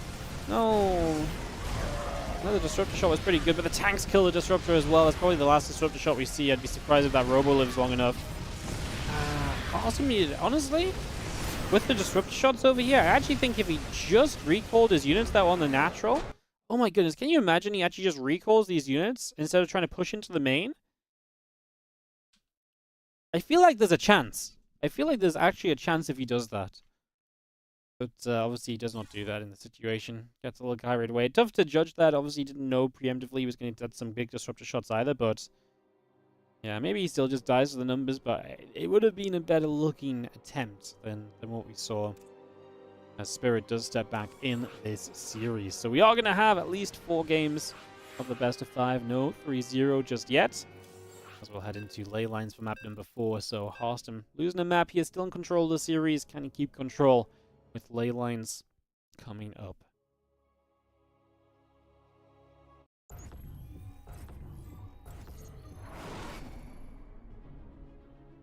In the bottom left-hand corner, we will start off with the blue Terran player.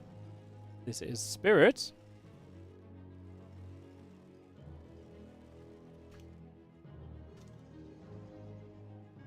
And in the top right, our orange Protoss is HARSTEM.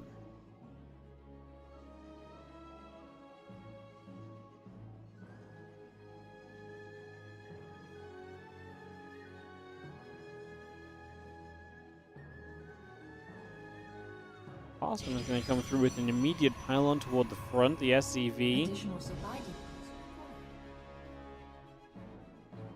Okay, it sees the pylon anyway. That is bad placement because you should never be building your pylon somewhere where the SCV... I mean, I guess the SCV is coming across a bit weirdly. I mean, maybe he just doesn't think Spirit's going to scout or anything. I don't know. I mean, the SCV goes a bit weirdly. Sees the pylon, 2 gateways proxied. I mean, the SCV scout in general is huge. I mean, it's basically an engineering bay block, but it's a super early SCV, to be fair. They're just going to engineering bay block. Still going to engineering bay block. So Spirit did not notice the pylon. I feel like Spirit didn't notice, because why would you engineering bay block if you know that your opponent's proxy gating you? Which you do know because you saw the pylon so early. So yeah, he did not notice at all, and that just is a waste, because like I say, you do not want to actually spend those resources there. Spirit needs to kind of put two and two together. I mean, that money could be spent elsewhere. It could already be a bunker building, for example. The reason I was disappointed at first, by the way, is because before the pylon got seen, the probe revealed itself because it was patrolling to the left. So everything about the positioning here of the pylon and the probe patrolling kind of has given it away. Well, 2 Zealots are about to finish up, and we are going to wait for Zealots 3 and 4. Of course, HARSTEM probably doesn't think Spirit knows yet, because he obviously didn't scout into the main base. Meanwhile, Spirit probably doesn't actually... Okay, I think Spirit's figuring it out now. I think he's realized the pylon. Because he actually does move the barracks back into position. He puts the bunker into place. So yeah, now we kind of know as the STV continues to move about. The Reaper actually goes across the map as well.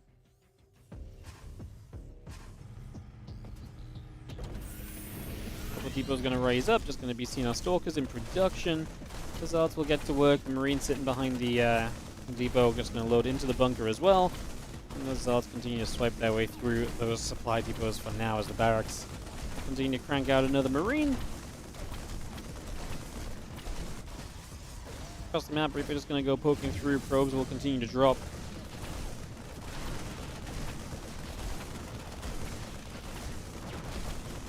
Continue to put work in. SCV still falling. Let's continue to get through. That depot is getting low, but I mean, we're losing the Zealots here, and as the Zealots go down, there's actually a lot of DPS on the depot falling. Spirit has killed 7 workers on the other side of the map. This Reaper is up to 8 kills. And that's just going to be GG apparently from HARSTEM, as the proxy gate didn't work out. The Reaper is doing serious work as well. Ouch. I want to see the, how did this Reaper just get completely left alone? Because I appreciate I wasn't showing it on screen. I know the Reaper came across the map, but did it just, like I said, he just got left alone? And he pulled the probes. He didn't even pull the probes into it, which is... So the mistake here is if you force the probes to pull, at least then as the Terran you have to focus on micro in the Reaper and you will miss some shots, while also doing the stuff over here. Not putting any probes on this Reaper and just letting it freely kill like 8 workers is kind of a big no-no. He finally pulled it there, yeah. Like this, like here you see the Reaper misses a lot of shots, doesn't just consistently fire. Don't think that makes much of a difference, but it definitely... You know what, it definitely has an impact at the end of the day. Definitely has an impact at the end of the day. Damn, alright, we're going to go to game 5, is what that means, actually. So we are going to go to a 5th game here.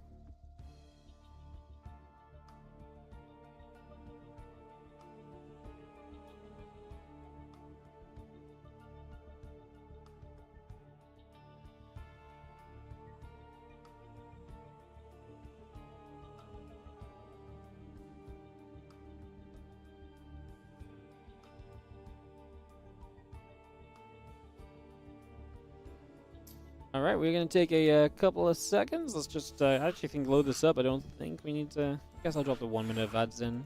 That was a quick game, so I think we're going to be good. We just pretty much go. Another full series, nice script. I know. I was like, hey guys, just make sure that if you start winning, you got to lose some games, because like we gotta really make, get our money's worth in these Christmas Eve games.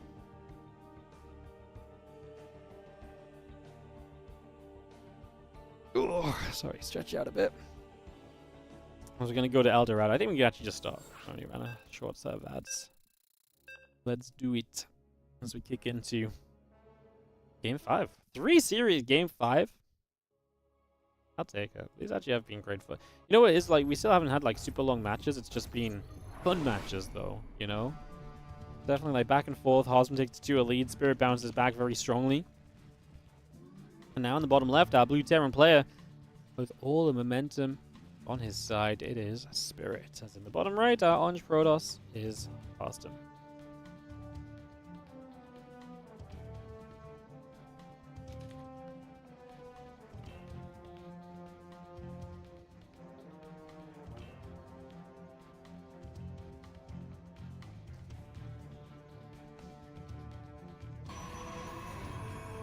Pylon drops down to the left side, so we're going to go proxy in again. So it doesn't work game 4. Are we going to go 2K proxy again? What if this is the mind game? Spirit's now just like, back to no scouting. because he's done his cheesy bit. I'm not going to engineer in Bay block here. Alright, we're going to give it a go. 2 gateways start to build. HARSTEM goes right back to it. Cheesy HARSTEM. Getting this up and rolling. There's a couple of gates coming through, the racks and the gas coming up. SCV on the way, the assimilator and gateways, like I say, building as well. As we get this going. For the moment. Racks will finish very soon. Again, the gateway's producing. Refinery coming up from Spirit also.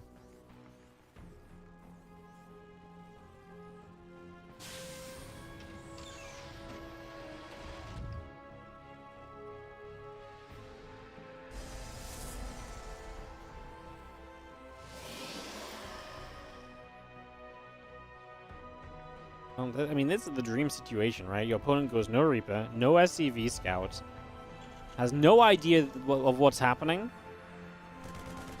Probe sees the Marine right there, so pulls it back.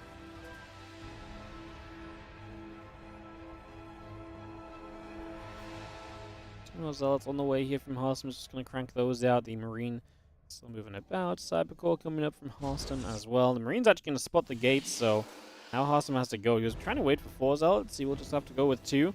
Barracks, do you want to lift up and reposition, or do you just want to wall this off separately? Let's see, as we are going to just put the depot down for the wall, and that is going to... There'll be an issue, because you can't actually repair this depot. As it's building, you can't repair it. It will obviously gain HP as it builds. So that's pretty much it. As that depot goes down, the Zealots turn away. Next depot will start up. 2 Marines already behind the wall off here. There's obviously pretty good damage output. The Zealots get rid of the Marine on the low ground. 1 Zealot goes down. The other Zealot low HP, kind of chilling back a little bit as HARSTEM tries to break through. Here's the Stalker. He can now start hitting Marines across the wall off as well. SCVs are going to pull forward aggressively, and they're going to come straight through. 4 SCVs fell at this point. HARSTEM with the Warp Gate coming in. More Stalkers showing up. This is only Marines from Spirit. Factory is still building a tech lab, so we're not there yet as depot is left down. The thing is, you don't really want to run in any deeper than this as HARSTEM, because if you run in, you're going to get locked in by the depot raising. You'll just kill the depot on the left, and then, I mean, again, more Stalkers will be spawning for him. He will take an exit at home and just try and play the delay. Obviously, he cancelled his opponent's base. The biggest concern is the tech of his opponent, but the tech delayed further because he killed the depot. And so by killing that depot, HARSTEM is going to be able to, keep this Cyclone from coming in for a little while longer as well, inadvertently. And they get another depot now, and this is adding up. And this is going well. You get those depots, you slow your opponent a little. UCC from Spirit starts right back in the main base, tries to get that back online and rolling again.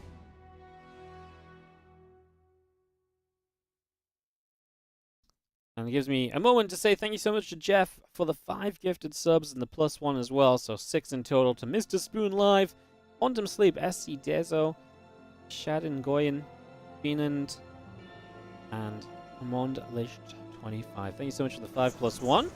Appreciate the gift of subs, mate. Merry Christmas and happy holidays. Thank you so much for the support all throughout the year. I know you're here watching the streams almost every day. Appreciate it. Thank you. Stalkers will step through. A couple depots coming up. Bunker on the high ground. Robo facility is going to finish. A couple probes and an observer chrono boosting. Command center building in the main. Barracks still coming out.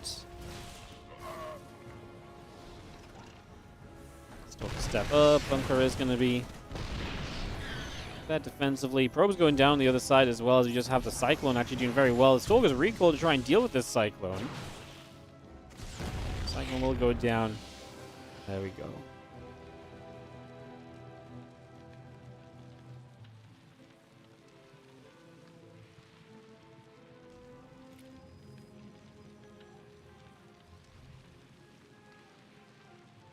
I've got more probes coming out. Engineering bay in the bunker coming in. Tech lab building on the barracks. SCV still chilling.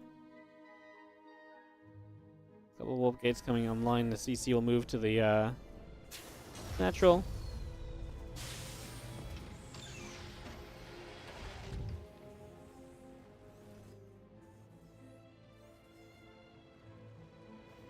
And Siege Tank Marines, the Stim, Twilight Council coming online as well. Still got those gateways coming through too. Stalkers will run over to the left. Twilight Council about to be finishing. Forge will start.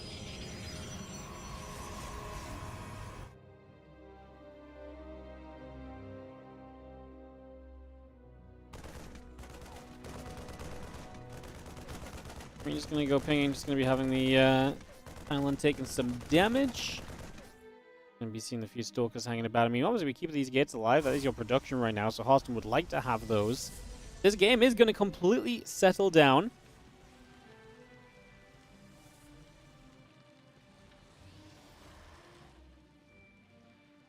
Wildcats coming up, the gateway, there's a +1 attack and the charge coming over.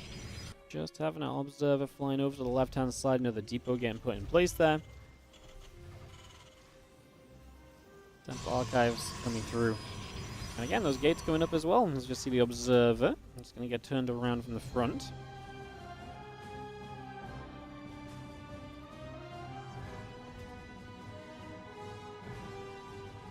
Storm Corona boosting, +1 attack on the forge. Charge building as well. So I'll just see a hallucination going to come and dive through the main base.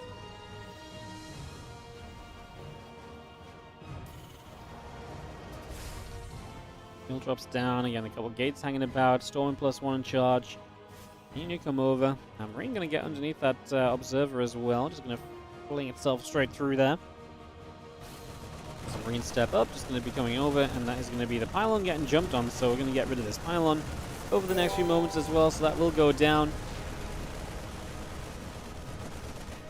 Obviously losing that production is going to be a little bit rough for HARSTEM. Yo, thank you so much for the donation. I'll read that out after the games, just because it's going to require me to get my dashboard open. I also think this game is heating up a little bit as we speak right now. Definitely getting to a point here where I think we're going to start seeing a little bit more action beginning to come through. Do you have our +1 armor coming up, combat shield coming in, those stalkers still gathering together.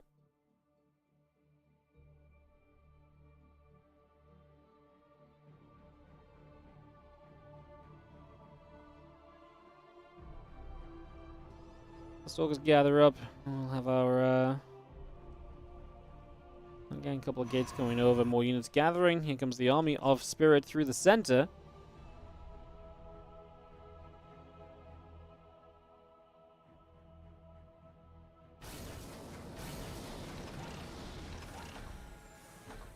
Bio gathers. Forward Mine's just going to set up there as well. Take a few moments. At the same time, HARSTEM's across the map with the prisms. Just going to get straight into his main bases. Spirit was looking to attack, and HARSTEM's going to force him to come the other way. Love the retarget of the Widowmine onto the War Prism. That takes away so much potential for HARSTEM here, so that is absolutely huge. Fire still moving up. The Archon will move back over. I'm just going to be seeing the Bio continue to run across straight into position as the High Templar's coming now. The Prism on the way. Next is starting as well. Observer will also come over right now. Just going to be having ourselves the medevac loading up. A group of Widow Mines going to be taking those out up to the top. So away they go for the next few moments.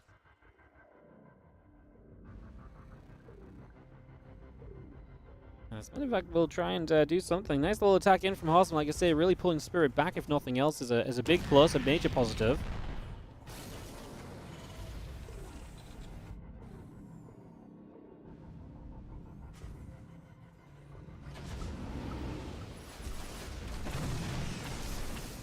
Let's get a fight. Sense Tower goes down. The Medevac on the top. Forward of mine is just going to get chased away. Medevacs will come through the bottom. Just going to unload here already. Our Stalkers, Zealots, and Archons coming across. The SCVs will get chased down. And then our army coming through. Just going to be seeing the Medevacs coming up. The Zealots are going to continue through. Storm on all of those SCVs. 20 workers, 25 workers going down. Well, that's huge, but we're going to have the drop on the other side. So HARSTEM's third base is going to get kind of ripped apart as well. So that's also going to be dropping. There's a couple of Ghosts, a couple of Medevacs, Marine Marauder coming through. The Zealots and the +2 attack coming up. Just going to grab ourselves that siege tank. HARSTEM's still going over on this other side. I mean, Spirit should be able to still do more. How much further can HARSTEM go here? I actually don't think very far, because the units up on the main base should be enough to defend this. Well, Widow Mines are going to slow you down as well. I just don't think HARSTEM has the power to keep pushing through this right now. Widow Mines aiming for the Archon. Just going to see 6 probes going down. Again, just going to be having another storm dropping into place. Templar comes through as well.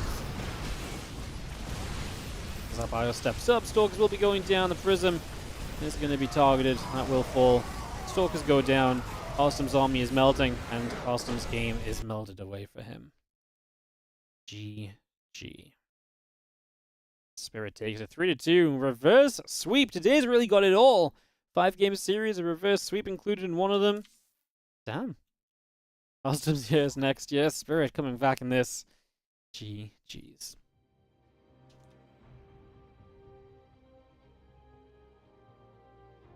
Alright.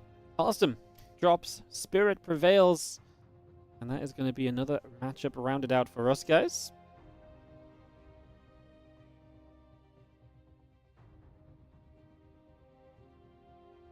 Lovely.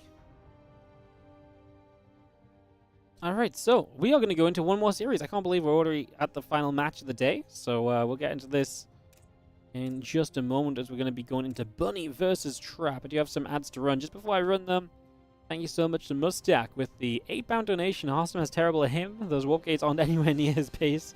Merry Christmas and happy holidays. Thank you so much for the £8 donation.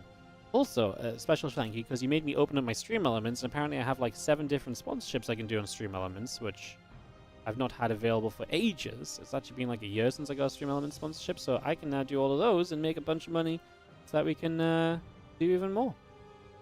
Incredible. Love it. Love it.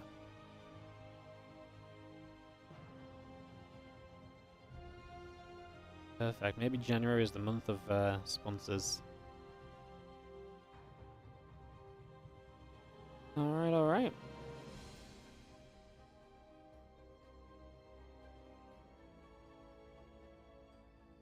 So, I'll look into all of those later on.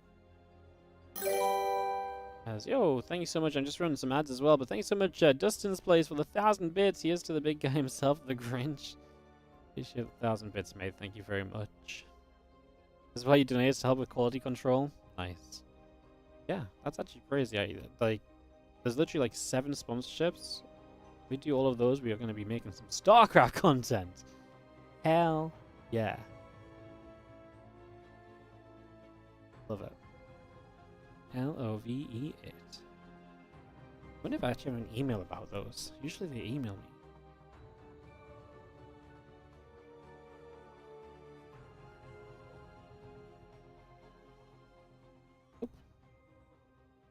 Not yet. What if I go on my YouTube? If my YouTube gets Stream Elements sponsorships. It does not. Fair enough. Alright guys, we'll just take a few more moments. StarCraft content on the StarCraft channel, yes. January is already filling up, by the way. You guys want to hear the January schedule? I actually haven't put the Masters Coliseum stuff in there, but maybe I should do that actually.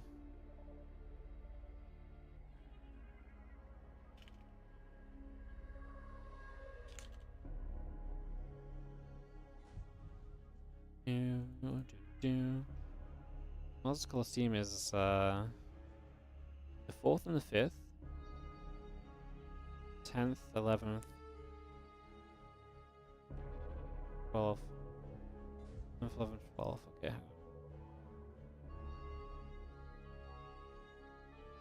Maybe a lot of content actually. At least now I know how long the Master Coliseum stuff is, so I can actually work around that. I can actually schedule some stuff afterwards as well.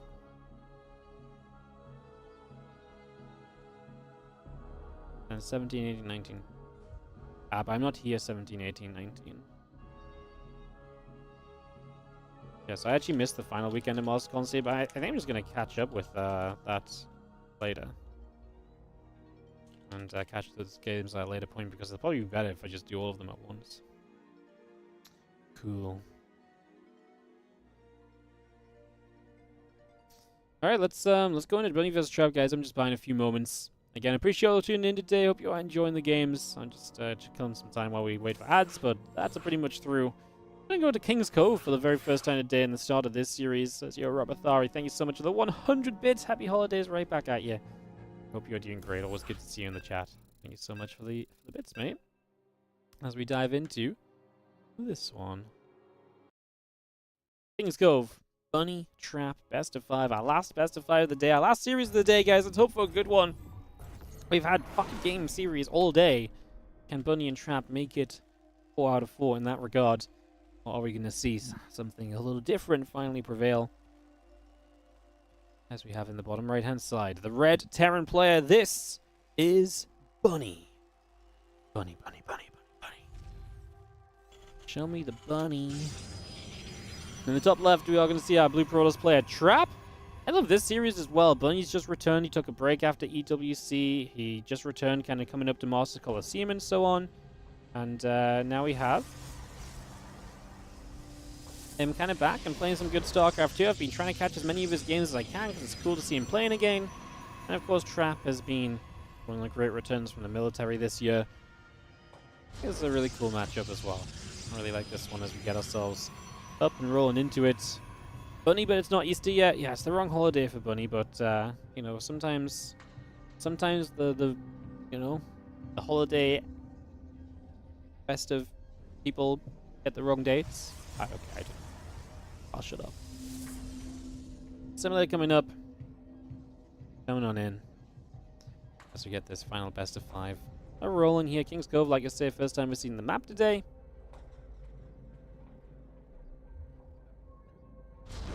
You love me? I love you too, as much as love can be between a streamer and a viewer who have never met. Is that okay? Is that cool? Just really get all the disclaimers out there possible. You love me too? Oh my god. Okay, Twitch chat, don't fight over it. Jeez. Is there a reason why there are only 2-player maps? Yes, because 4-player maps are inherently bad.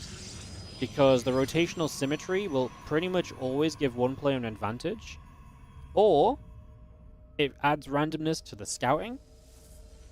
And it just adds randomness in general, because with 4-player spawns, you're always going to have different spawn potentials.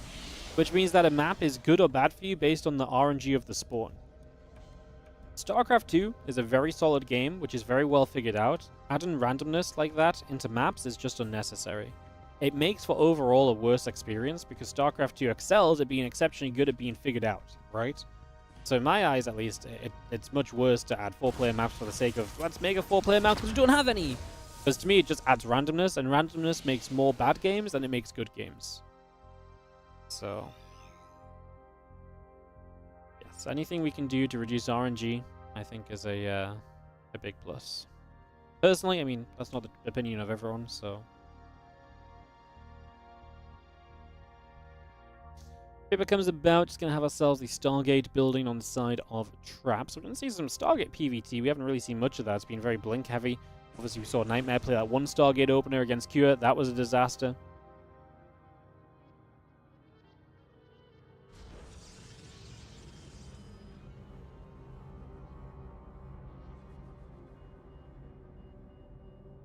There's still potential to make more fun maps than what we have without adding randomness. To be fair, I think a lot of the new maps that have been added in lately have been really good. I think map making has continued to take a step up in StarCraft 2, which is great to see. And, yeah, I mean, I don't think, like I said, I just don't think we need to force randomness. Every time we have, like, a TLMC and it's, like, forced 4-player map submissions, they always just suck. I know that the TLMC finalists aren't the be-all and end-all, so... Hallucination coming through, a couple of barracks, medevac, marines coming across, the gateway and the nexus coming online as well. We'll just have ourselves the Reaper hopping into the main base. There's going to be a couple of stalkers there. We'll start to chase that Reaper down. We'll take a few more hits, taking some shots, is going to fall. Getting a couple of barracks, tech labs. Antipo and marines continue to come through as well, so we get all of that coming up. The medevac of Widowmine is going to go to the top side of the map. And away we go to try and put some work in straight away.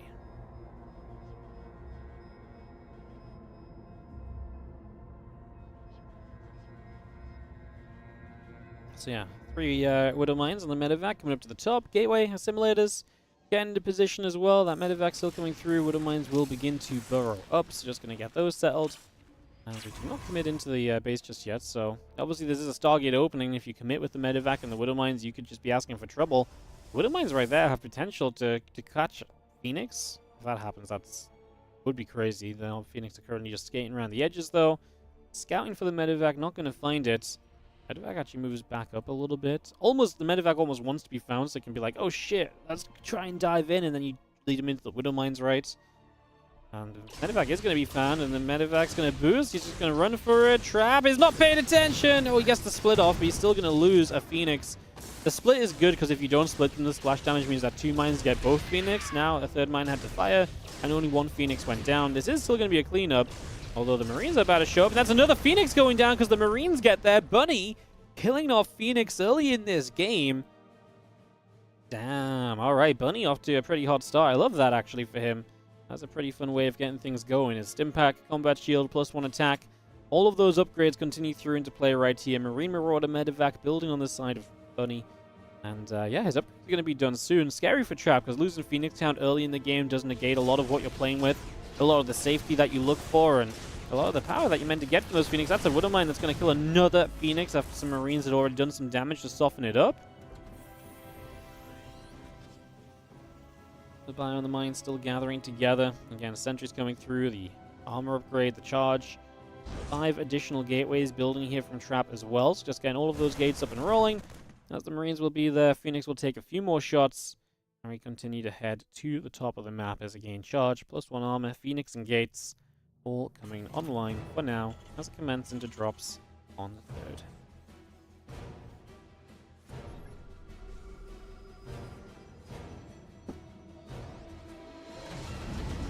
Two Medevacs load up. And look for some potential. The Phoenix kind of seeing that not all the units are maybe down there on the low ground as Bunny peels. The units over to the left-hand side. It's another Phoenix that nearly goes down for Trap. It just lives. Only just able to survive on that one. Temple Archive starting up. The additional Zealots on the way. Probably going down as the drop onto the 3rd base location goes decently for Bunny.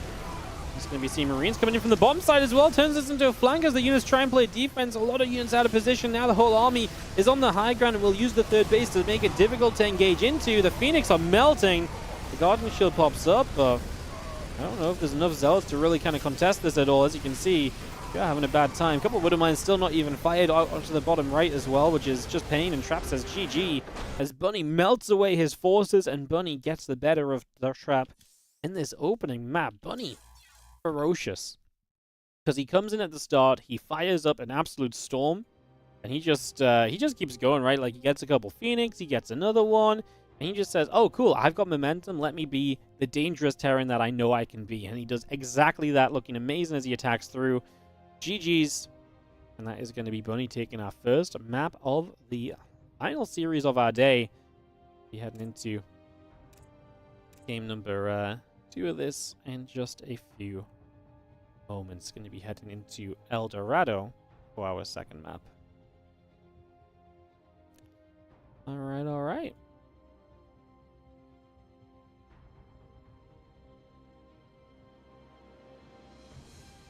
Get this underway, get this started up.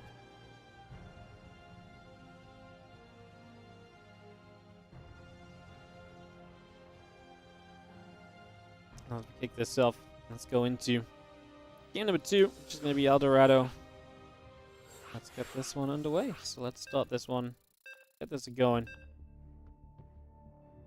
See what happens.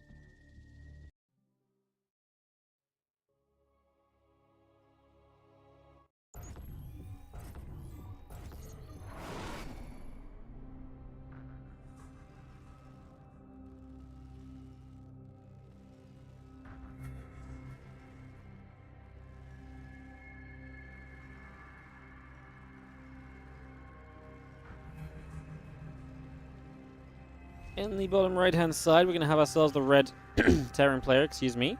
This is going to be Bunny, who takes the 1-0 lead in the series.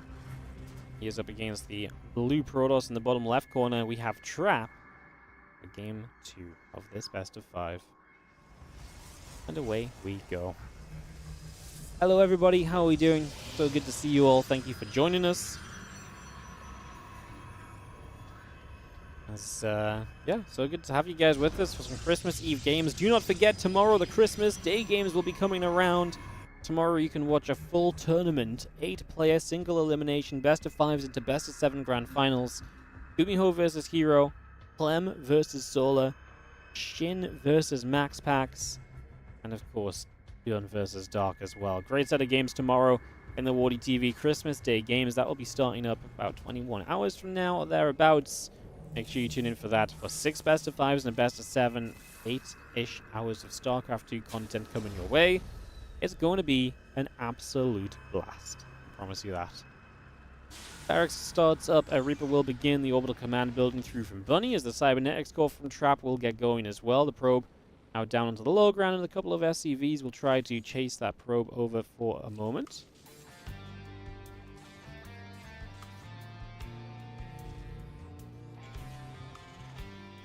And the cyber core, the Nexus coming online. The Reaper will start up from Bunny, the orbital command is about to finish. And the command center building on the natural, so everything looking kind of regular so far, nothing too out of the ordinary just yet. Just do have ourselves the assimilator, the Nexus, the probe, the adept. We just get this all settled. Again, nothing too wild for these next few moments, as we just have an SCV coming back over to that right-hand side. Command center coming up, the factory will start. The SCV opens up the wall off in the middle of the map by mining out a few of those minerals, so they will get cleaned up and moved away. That SCV continues over to that far right as it gets back up into the natural, and away we go. Nexus building from Traps, just going to get that started. Probe still hanging out up to the top. The Reaper moving through from Bunny. And yeah, Twilight Council, Nexus, all on the way up as we get this underway.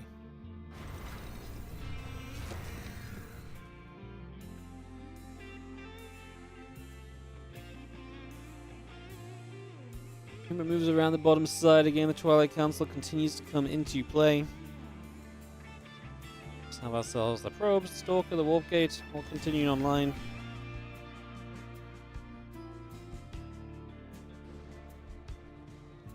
Again, Blink and the Warp Gate continue to come through. The Reaper moving over as well.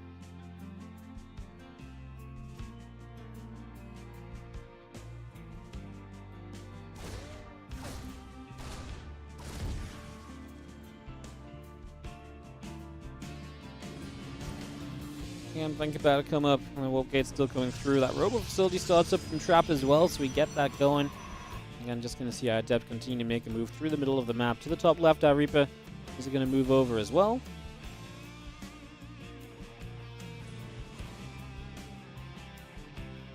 And Blink starting, the Probe and the Gateway coming online. Just going to see the Marine coming past the Watchtower and take hold of that position for a few moments. A few more Marines jumping into the bunker. And the Adept of Trap will just sit there chilling. Adept will go moving over for the moment. As again, a couple gates, the Robo Facility coming online. A barracks in production and everything looking good. And again, we continue to Chrono Boost the Blink away for the moment as we just have our Stalkers setting up as well. Marine, Medevac, and Widow Mines going down the bottom left. And away we go.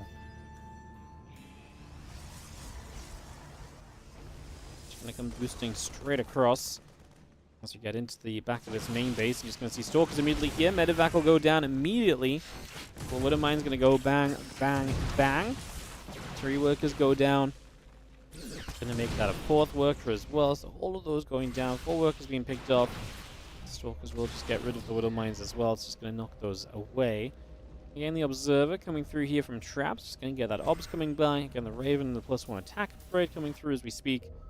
Continue to get that coming for the moment. Our Nexus and our Pylons in production.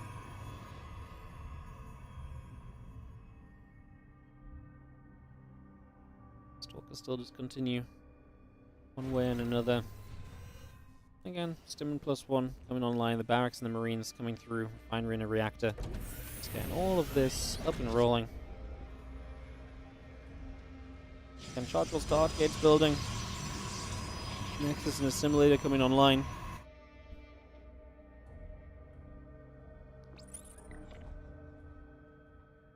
So we're just going to hang around as again our upgrades continue through from Bunny.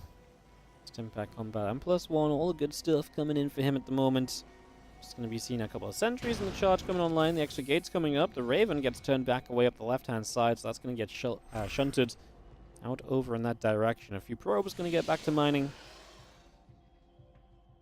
And again, that charge coming through, coming to completion shortly. The extra gates coming up as well.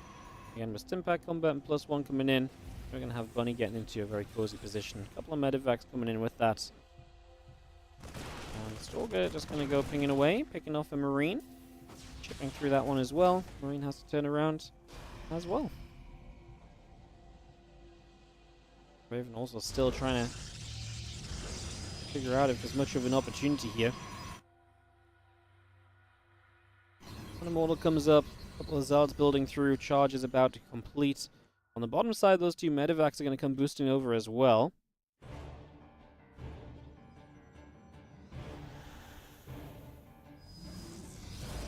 Prism settles again, the Immortal about to complete. Just going to be seeing the Prism all the way down toward the main base. And Combat Shield coming through, +1 armor is on its way. And a big Bioforce just lurking the bottom side of El Dorado. The map, which obviously is very fun because of the way it can split top and bottom. We talk about this all the time with this map. But Trap moves up to the top left. I wonder if Bunny kind of moves down the bottom or where his base will come to. I mean, it looks like maybe up to the top as well. It's funny because we don't see a lot of kind of top of the map versus top of the map TVP or just games on El Dorado in general, I think. We always see someone at least trying to take the bottom side because the enticing idea of being able to get to the bottom and then step toward this gold base for your next kind of few moments is always so tempting to aim for. Stalker's moving over. We do have the assimilators building up. The battery on the way in as well. Probes continue to produce. Bio gets back to the top.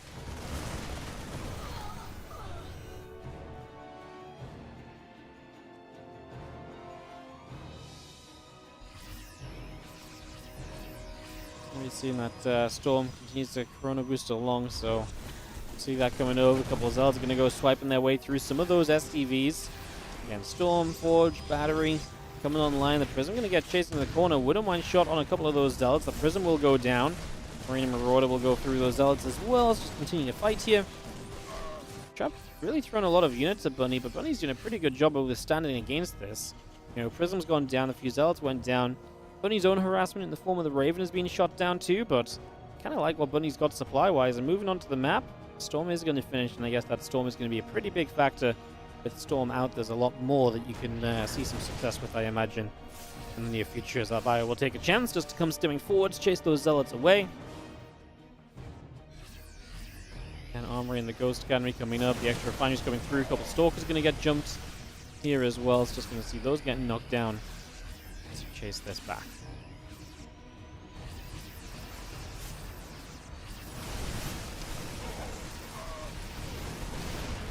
Seeing the siege tank going to go down. A couple more Widowmine shots will land, so we get a little bit more done here. Just going to continue to take some steps forward as we have the Storms coming into play. Stalker's going to shoot at the Marine Marauder. Storms all over the place, man. They are hitting absolutely everywhere right now. High Templars are going to get chased. The Archon, the Sentry, and the Immortals being chased down as well. A couple Force Fields will be there. The Ghost still coming up. 2-2 upgrades and Concussive Shells on the way out. Bunny just too much army. Storm's not doing good enough. We're going to try and play cleanup here as, again, a couple of Mauls can do very well against this Marauder count. And another nice Storm to the left. We might actually get a cleanup. One of mine just run straight up to this and try and force those units away. Like I say, it's those Marauders, they get chunked by the Immortals. Bunny will have to back it up. Fourth base is kept alive by Trap. He will survive this fight, which was not looking great for him at first. Resources lost is just about in favor of Bunny. He has his own third base up and his own fourth base a building. Worker count, not great for Trap either. Obviously, typically, Protoss would like to be further ahead on workers to make up for the mule difference. But he's not right now. It's kind of equal, so income advantage probably on the side of Bunny here currently. And something else for him to feel good about at the moment. 10+2 attack coming through, the Robo Facility, Robo Bay, and a Forge still building up. We scan over this right-hand side. The Medevac's going to go boosting along once again. Zelda Mortal Stalker joins back into the center. Stalkers join together. Again, just going to be having ourselves a little bit of damage done. We clean up some area. The Medevac goes through the top side of the map as well. Going to come straight across.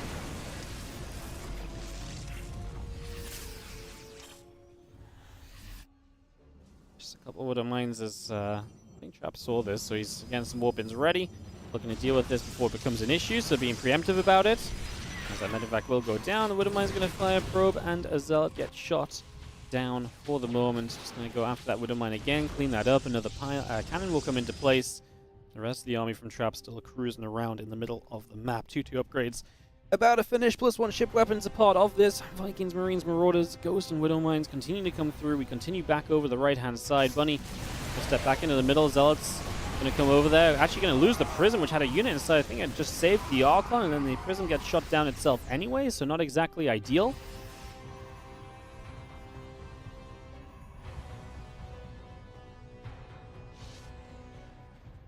Step away for a moment again. The Colossus and the +2, the +1 armor. Continue coming about as Zealots and Colossus all still building in. We've got Marine Marauder +1 ship weapons coming over as our bio jumps onto some of these Stalkers.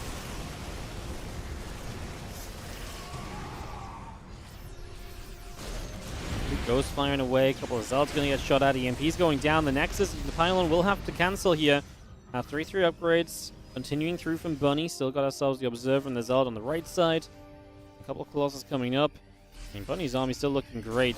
Not many Vikings against the Colossus, but with good EMPs, you can kind of just not care about that. So, let's see. We actually lose one Viking. It's definitely a priority to try and protect these Colossus by getting rid of the Vikings. That's probably Trap's way to really keep himself fairly comfortable in this game.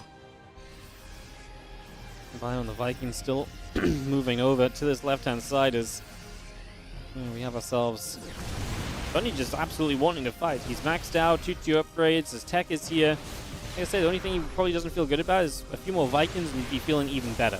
I don't think it's a bad enough scenario where he just won't attack. He's going to get rid of the 5th base.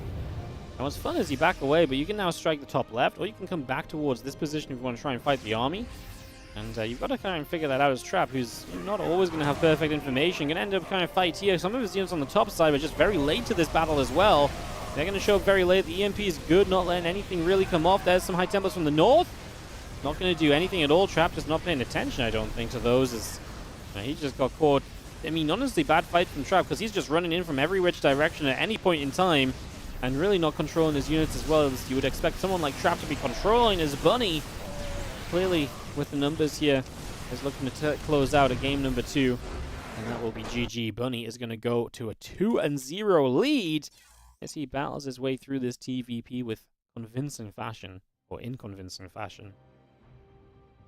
Damn, Bunny, man, chill out a little bit, bro. Give the other guys a chance to play some StarCraft. Damn, that's kind of wild.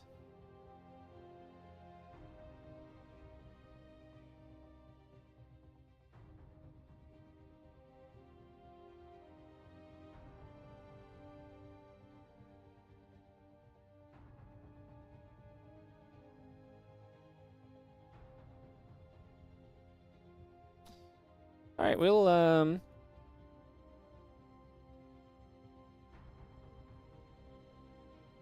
get this underway real soon as we continue by.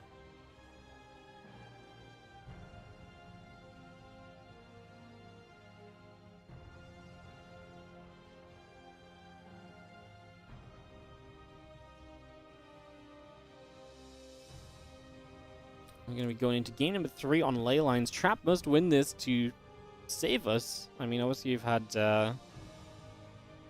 game 5 every single series so far today. Would not be ridiculous that one of the games does not go to game 5. But come on, Trap, bring it back. Another reverse sweep, maybe. I kind of like seeing Bunny do well, so I guess either way I'm happy as we go into game number 3. Let's do it, guys. This could be our last game of the day. About 3.5 hours in. I guess we're going well, scheduling wise, so that's something. It's always nice to have a schedule going to plan.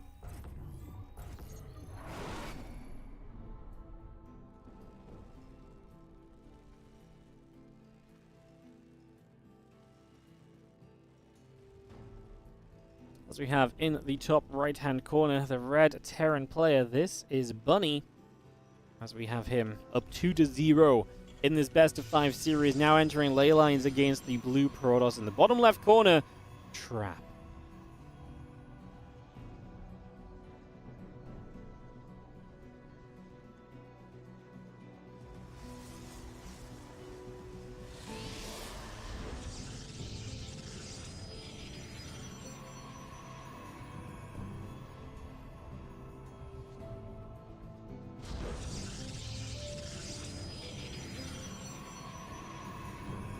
So away we go.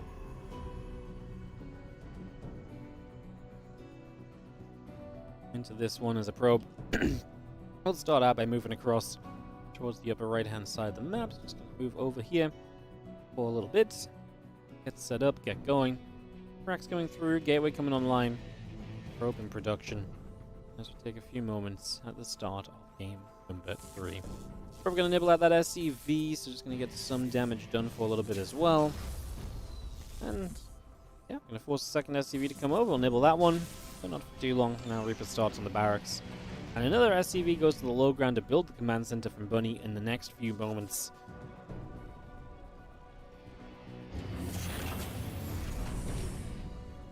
.2-0 lead for Bunny, man. Playing good as well, just very convincing games, looking solid, good army movement, good control of the game in general. I think Bunny has been very impressive so far, honestly. I've really enjoyed watching these games from him. Yo, Hermes, thank you so much for the £8 donation. Thank you so much and happy holidays. I appreciate the donation, mate. Thank you so much. Next is building from trap, the assimilator coming through, the adept and the warp gate coming up as the Reaper will try and hit that probe, so probe will go down, probe falls. And next is still halfway done here as the Reaper continues through the top side. Adept is about to finish chrono boosting, it's going to move out down toward the natural and go from there.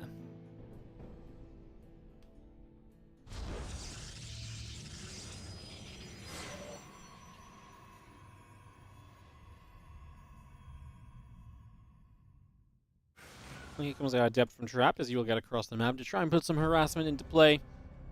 And our CC, our factory, our reactor, and a bunker coming up. So Bunny looking pretty safe across the board, not doing anything too crazy. The adept obviously will run into the bunker and realize it can't do much. Then shade past and try and pick up information. That's probably the best thing you can aim to do right now.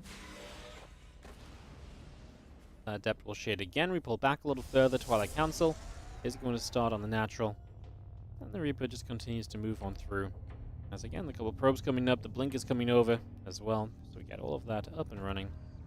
For the moment, warp gates, gateway, continue to come online. The Reaper from Bunny is just going to move over to the bottom left. A couple of adepts will swing onto the natural CC.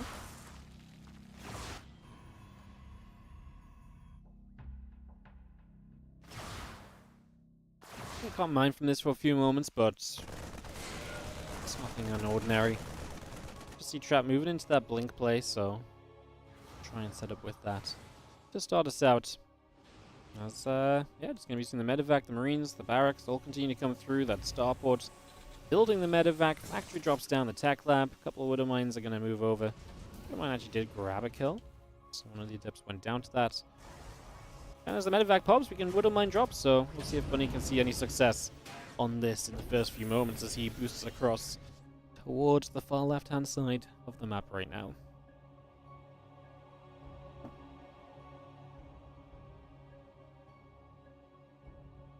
Adept hits that Reaper. Reaper taking a few hits of damage as well. The Raven moving up into play. A couple of racks, the engineering bay. All of that coming through. Again, the medevac of Bunny will aim for this natural in the next few moments.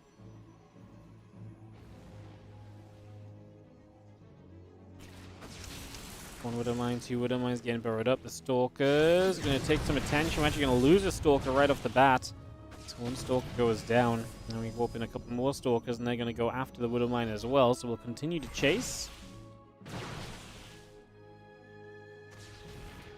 Impact coming through. The additional marines are building up. Starport will land. Reactor coming up. Refinery coming by. Nexus in the gateway and the simulators as well continue to come online here as the medevac of Bunny goes back out through the top side for the moment.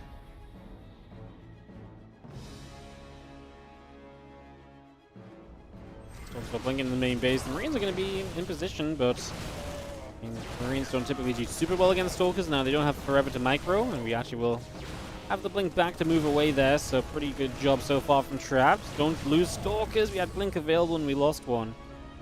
That's also necessary. Some Marines trying to catch the Stalkers on the low ground, but they just don't get close enough. Again, slow Marines are just such a struggle when they're dealing with Stalkers, and that's exactly why Trap blinks back up into his main base once more. Again, a lot of units. Marauder's going to be a little bit beefy, and plus the medevac to help out. Stalkers can now blink to the low ground. Oh! We blink from here to here, but that's obviously kind of a triangle with the position that the Marauder was in. So Marauder was able to get the kill, despite Trap doing what he should have been able to see as a successful hold or a successful bit of defense. As the Raven comes back down to the bottom. So the Raven going to be coming across now. It's going to be moving over. Just going to have ourselves the few probes. Still mining away here on the third base. Gonna drop an order turret down. The Observer going to be seen, going to be killed. Again, Stimpak, Combat Shield, +1 attack upgrade. All of that continues into play as we just have the little bit of a load up. 2 medevacs will load back up. Going to go through the top side. Again, that Storm coming online. Chrono boosting away on the Temple Archive, so we get that going. Medevac has the 2 Widow Mines, and they are going to come boosting straight through. Stalker's going to get there. Medevac falls. The Widow Mines will burrow, and bang. Actually, that's sad. The first Widow Mine killed the Stalker and splashed the probe. The second Widow Mine hit the probe that was already dead. So Bunny might have been looking for more. Man, Bunny's army supply is 49 to 21. It's losing a few Stalkers. You can see how difficult that's to recover as you're trying to get into Storm as well. Supply-wise, Trap is not in a pretty place. And that's very scary when you're dealing with, drops, because drops are not going to care so much about you having Storm. Drops care much more about, can you split your units up in an effective enough manner and to have enough stuff in enough places. And do you not kill anything really here as the Protoss player, as we just lose probes, and we lose mining time as well, as probes are going to sit AFK for a few moments longer. Now a drop toward the main base as Bunny moves this into position. Again, Ghost Academy coming up. The concussive shells is on the way. Here comes the medevac boosting straight through. It's going to unload those couple of mines already. Start getting those into place right here. Rest of the bio is going to fight, and those probes will take some damage. 3 workers going down in the middle of the map. Some of those zealots are going to get caught before anything else shows up. We unload to the third base as Bunny just starts going all over. Then, like I say, a test for Trap to see if he can handle the speed that Bunny wants to play at right now. He is going to clean this drop up. And medevac goes down. Those Marauders will fall. Concussive shells coming through. The few zealots and stalkers coming over as well. Just going to be seeing another Storm. Just going to be seeing a few more Marines fighting. As you see the prison moving over there as well. The unit's still coming about. Just going to come in from 2 different sides, picking off those units. And again, a few more Marauders, Marines, and the +1 armor upgrade coming over. Additional zealots coming by as well. We scan once more, just going to be seeing the rest of the zealots come through. A couple of Widow Mines are going to be aiming up as well. Doing everything that we can at the moment as we just have our Stalkers pressing over. Widow Mine actually going to go and target the Zealot. I'm really scared that Widow Mine's going to splash on the bio, but we actually dodge it quite nicely as Bunny. His third base gets pushed back and Trap with a little bit of ferocity of his own right now, trying to press forward. Bunny's going to go running back to his bunker, back to his defenses. Trap still has a lot of the Storms available. First one completely whiffs, though. Good pullback from Bunny. Actually steps back into it with those Marauders. Now finds an EMP, looking for another. One more Storm, but the EMPs are good. We drop an order turret to try and chase this down, and Bunny's actually going to wipe the floor with this army. No upgrades. So outside of the Storms, Bunny is just going to dominate the fight, and the Storms just were not good enough. That is going to be very good right there, as that looks as though it is going to be G's maybe even, because I think Bunny now is in a very comfortable spot. Wonderline going to get a Stalker kill. Trap misses the blink back. Trap is reinforcing, but man, he just lost so many of the Storms. Now he does not have energy for a long time. It's not going to leave just yet. Show match life on the line. But it is not feeling good for Trap at all. He's morphing in Archons. It looks like he's still going to send it with an attack. I mean, maybe we should wait for +1 attack so we have at least an upgrade here. Fire will come over. The couple of Stalkers come through. Widow Mines are aiming for all of those Zealots. As we split backwards, the couple of Zealots getting picked away at. The couple of Archons are going to get chased once more. There's no Storm available. Bunny's going to clean this army up once again, as Trap will just not be able to sustain enough right now. We come back over. The Immortal coming through. The Armory and the Engineering Bay coming up as well. Fire gets back down into the center. Just going to be seeing the Immortal and the Probe still coming through too. As the rest of this force coming over. A little scan to the bottom. Nexus gets seen. And again, Engineering Bay coming up with that Armory. And the rest of the Bio Army moving over as well. Just Bunny keeping up the pressure has been absolutely fantastic so far in this. It's been an absolute pleasure to cast this one because it's been very fun to see how Terran playing his art out. As we step up once again, just going to have ourselves the Zealots going down, melting away. Bunny has got himself a 3-0, hasn't he? I mean, I just don't think Trap survives anymore. As Bunny crashes through the 4th base, reinforcements still showing up from him. The couple of units that trail in are going to regret it from Trap, and that is going to be GG's. Bunny is going to take it 3-0.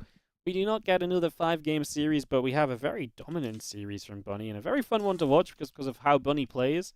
When Bunny's dominating, it's because he's playing fast and he's playing everywhere and he's dealing damage with multiple drops and armies. So it's a very fun style to witness do well, right? And that's exactly what Bunny is able to pull off. GG's, and thanks everybody for watching. That was the WardiTV Christmas Eve games, and I hope you enjoyed some Christmas Eve action. Tomorrow we will have a longer stream. Tomorrow is going to be over 7.5 hours long, as we have 6 best of 5s and a best of 7 in the WardiTV Christmas Day games. Let me bring those up for you guys just quickly one more time to, just prove that you need to come up with some excuse to come and watch tomorrow. And I'll show you guys what you guys can witness as we are going to go through all of these matches tomorrow. It's going to start off with Hero versus Gumiho, followed by Clem versus Solar. Then we're going to go into Max Pax versus Shin, and Björn versus Dark. Going to be, like I say, a long day. 6 best of 5s and a best of 7 ain't going to be short. So you can look forward to all of that tomorrow. Quarterfinals, semifinals, and the grand finals. Hopefully going to make the best Christmas Day games yet. We'll be live on Twitch and YouTube. Obviously, the VODs will be available for both right away. So if you do miss out, you can go and catch up. Especially on YouTube, you can rewind the stream as it's going on as well. So you can get in there and start watching even if you're an hour late and you want to play catch up and so on, etc., etc. All of that is available. What time does it start tomorrow? It starts in 20 hours and 25 minutes. So there you go. 3.5 hours ago from now. Basically the same time we started today. Unless, I mean, tomorrow I'm not going anywhere tomorrow morning. Usually I have to delay it because I get home later than I plan and we have Christmas morning shenanigans taking too long. But tomorrow I'm actually staying at home, so it should just be no problem at all. Jeez. All right, that's going to be tomorrow, guys. Thanks to all the players playing that played today. They actually played some great games. Perfect. Right, I'm going to love you and leave you. You guys have a great rest of your day. I'll run a quick set of ads on the outro. I'll see if there's anyone to raid. If I don't raid anyone, I just didn't find anyone to raid. So, yeah. You guys have a great day. See you guys. Roddy's streaming, so at the very least, I'll raid Roddy. Perfect. All right, guys. You guys have a great one. I'll see you guys next time. Bye.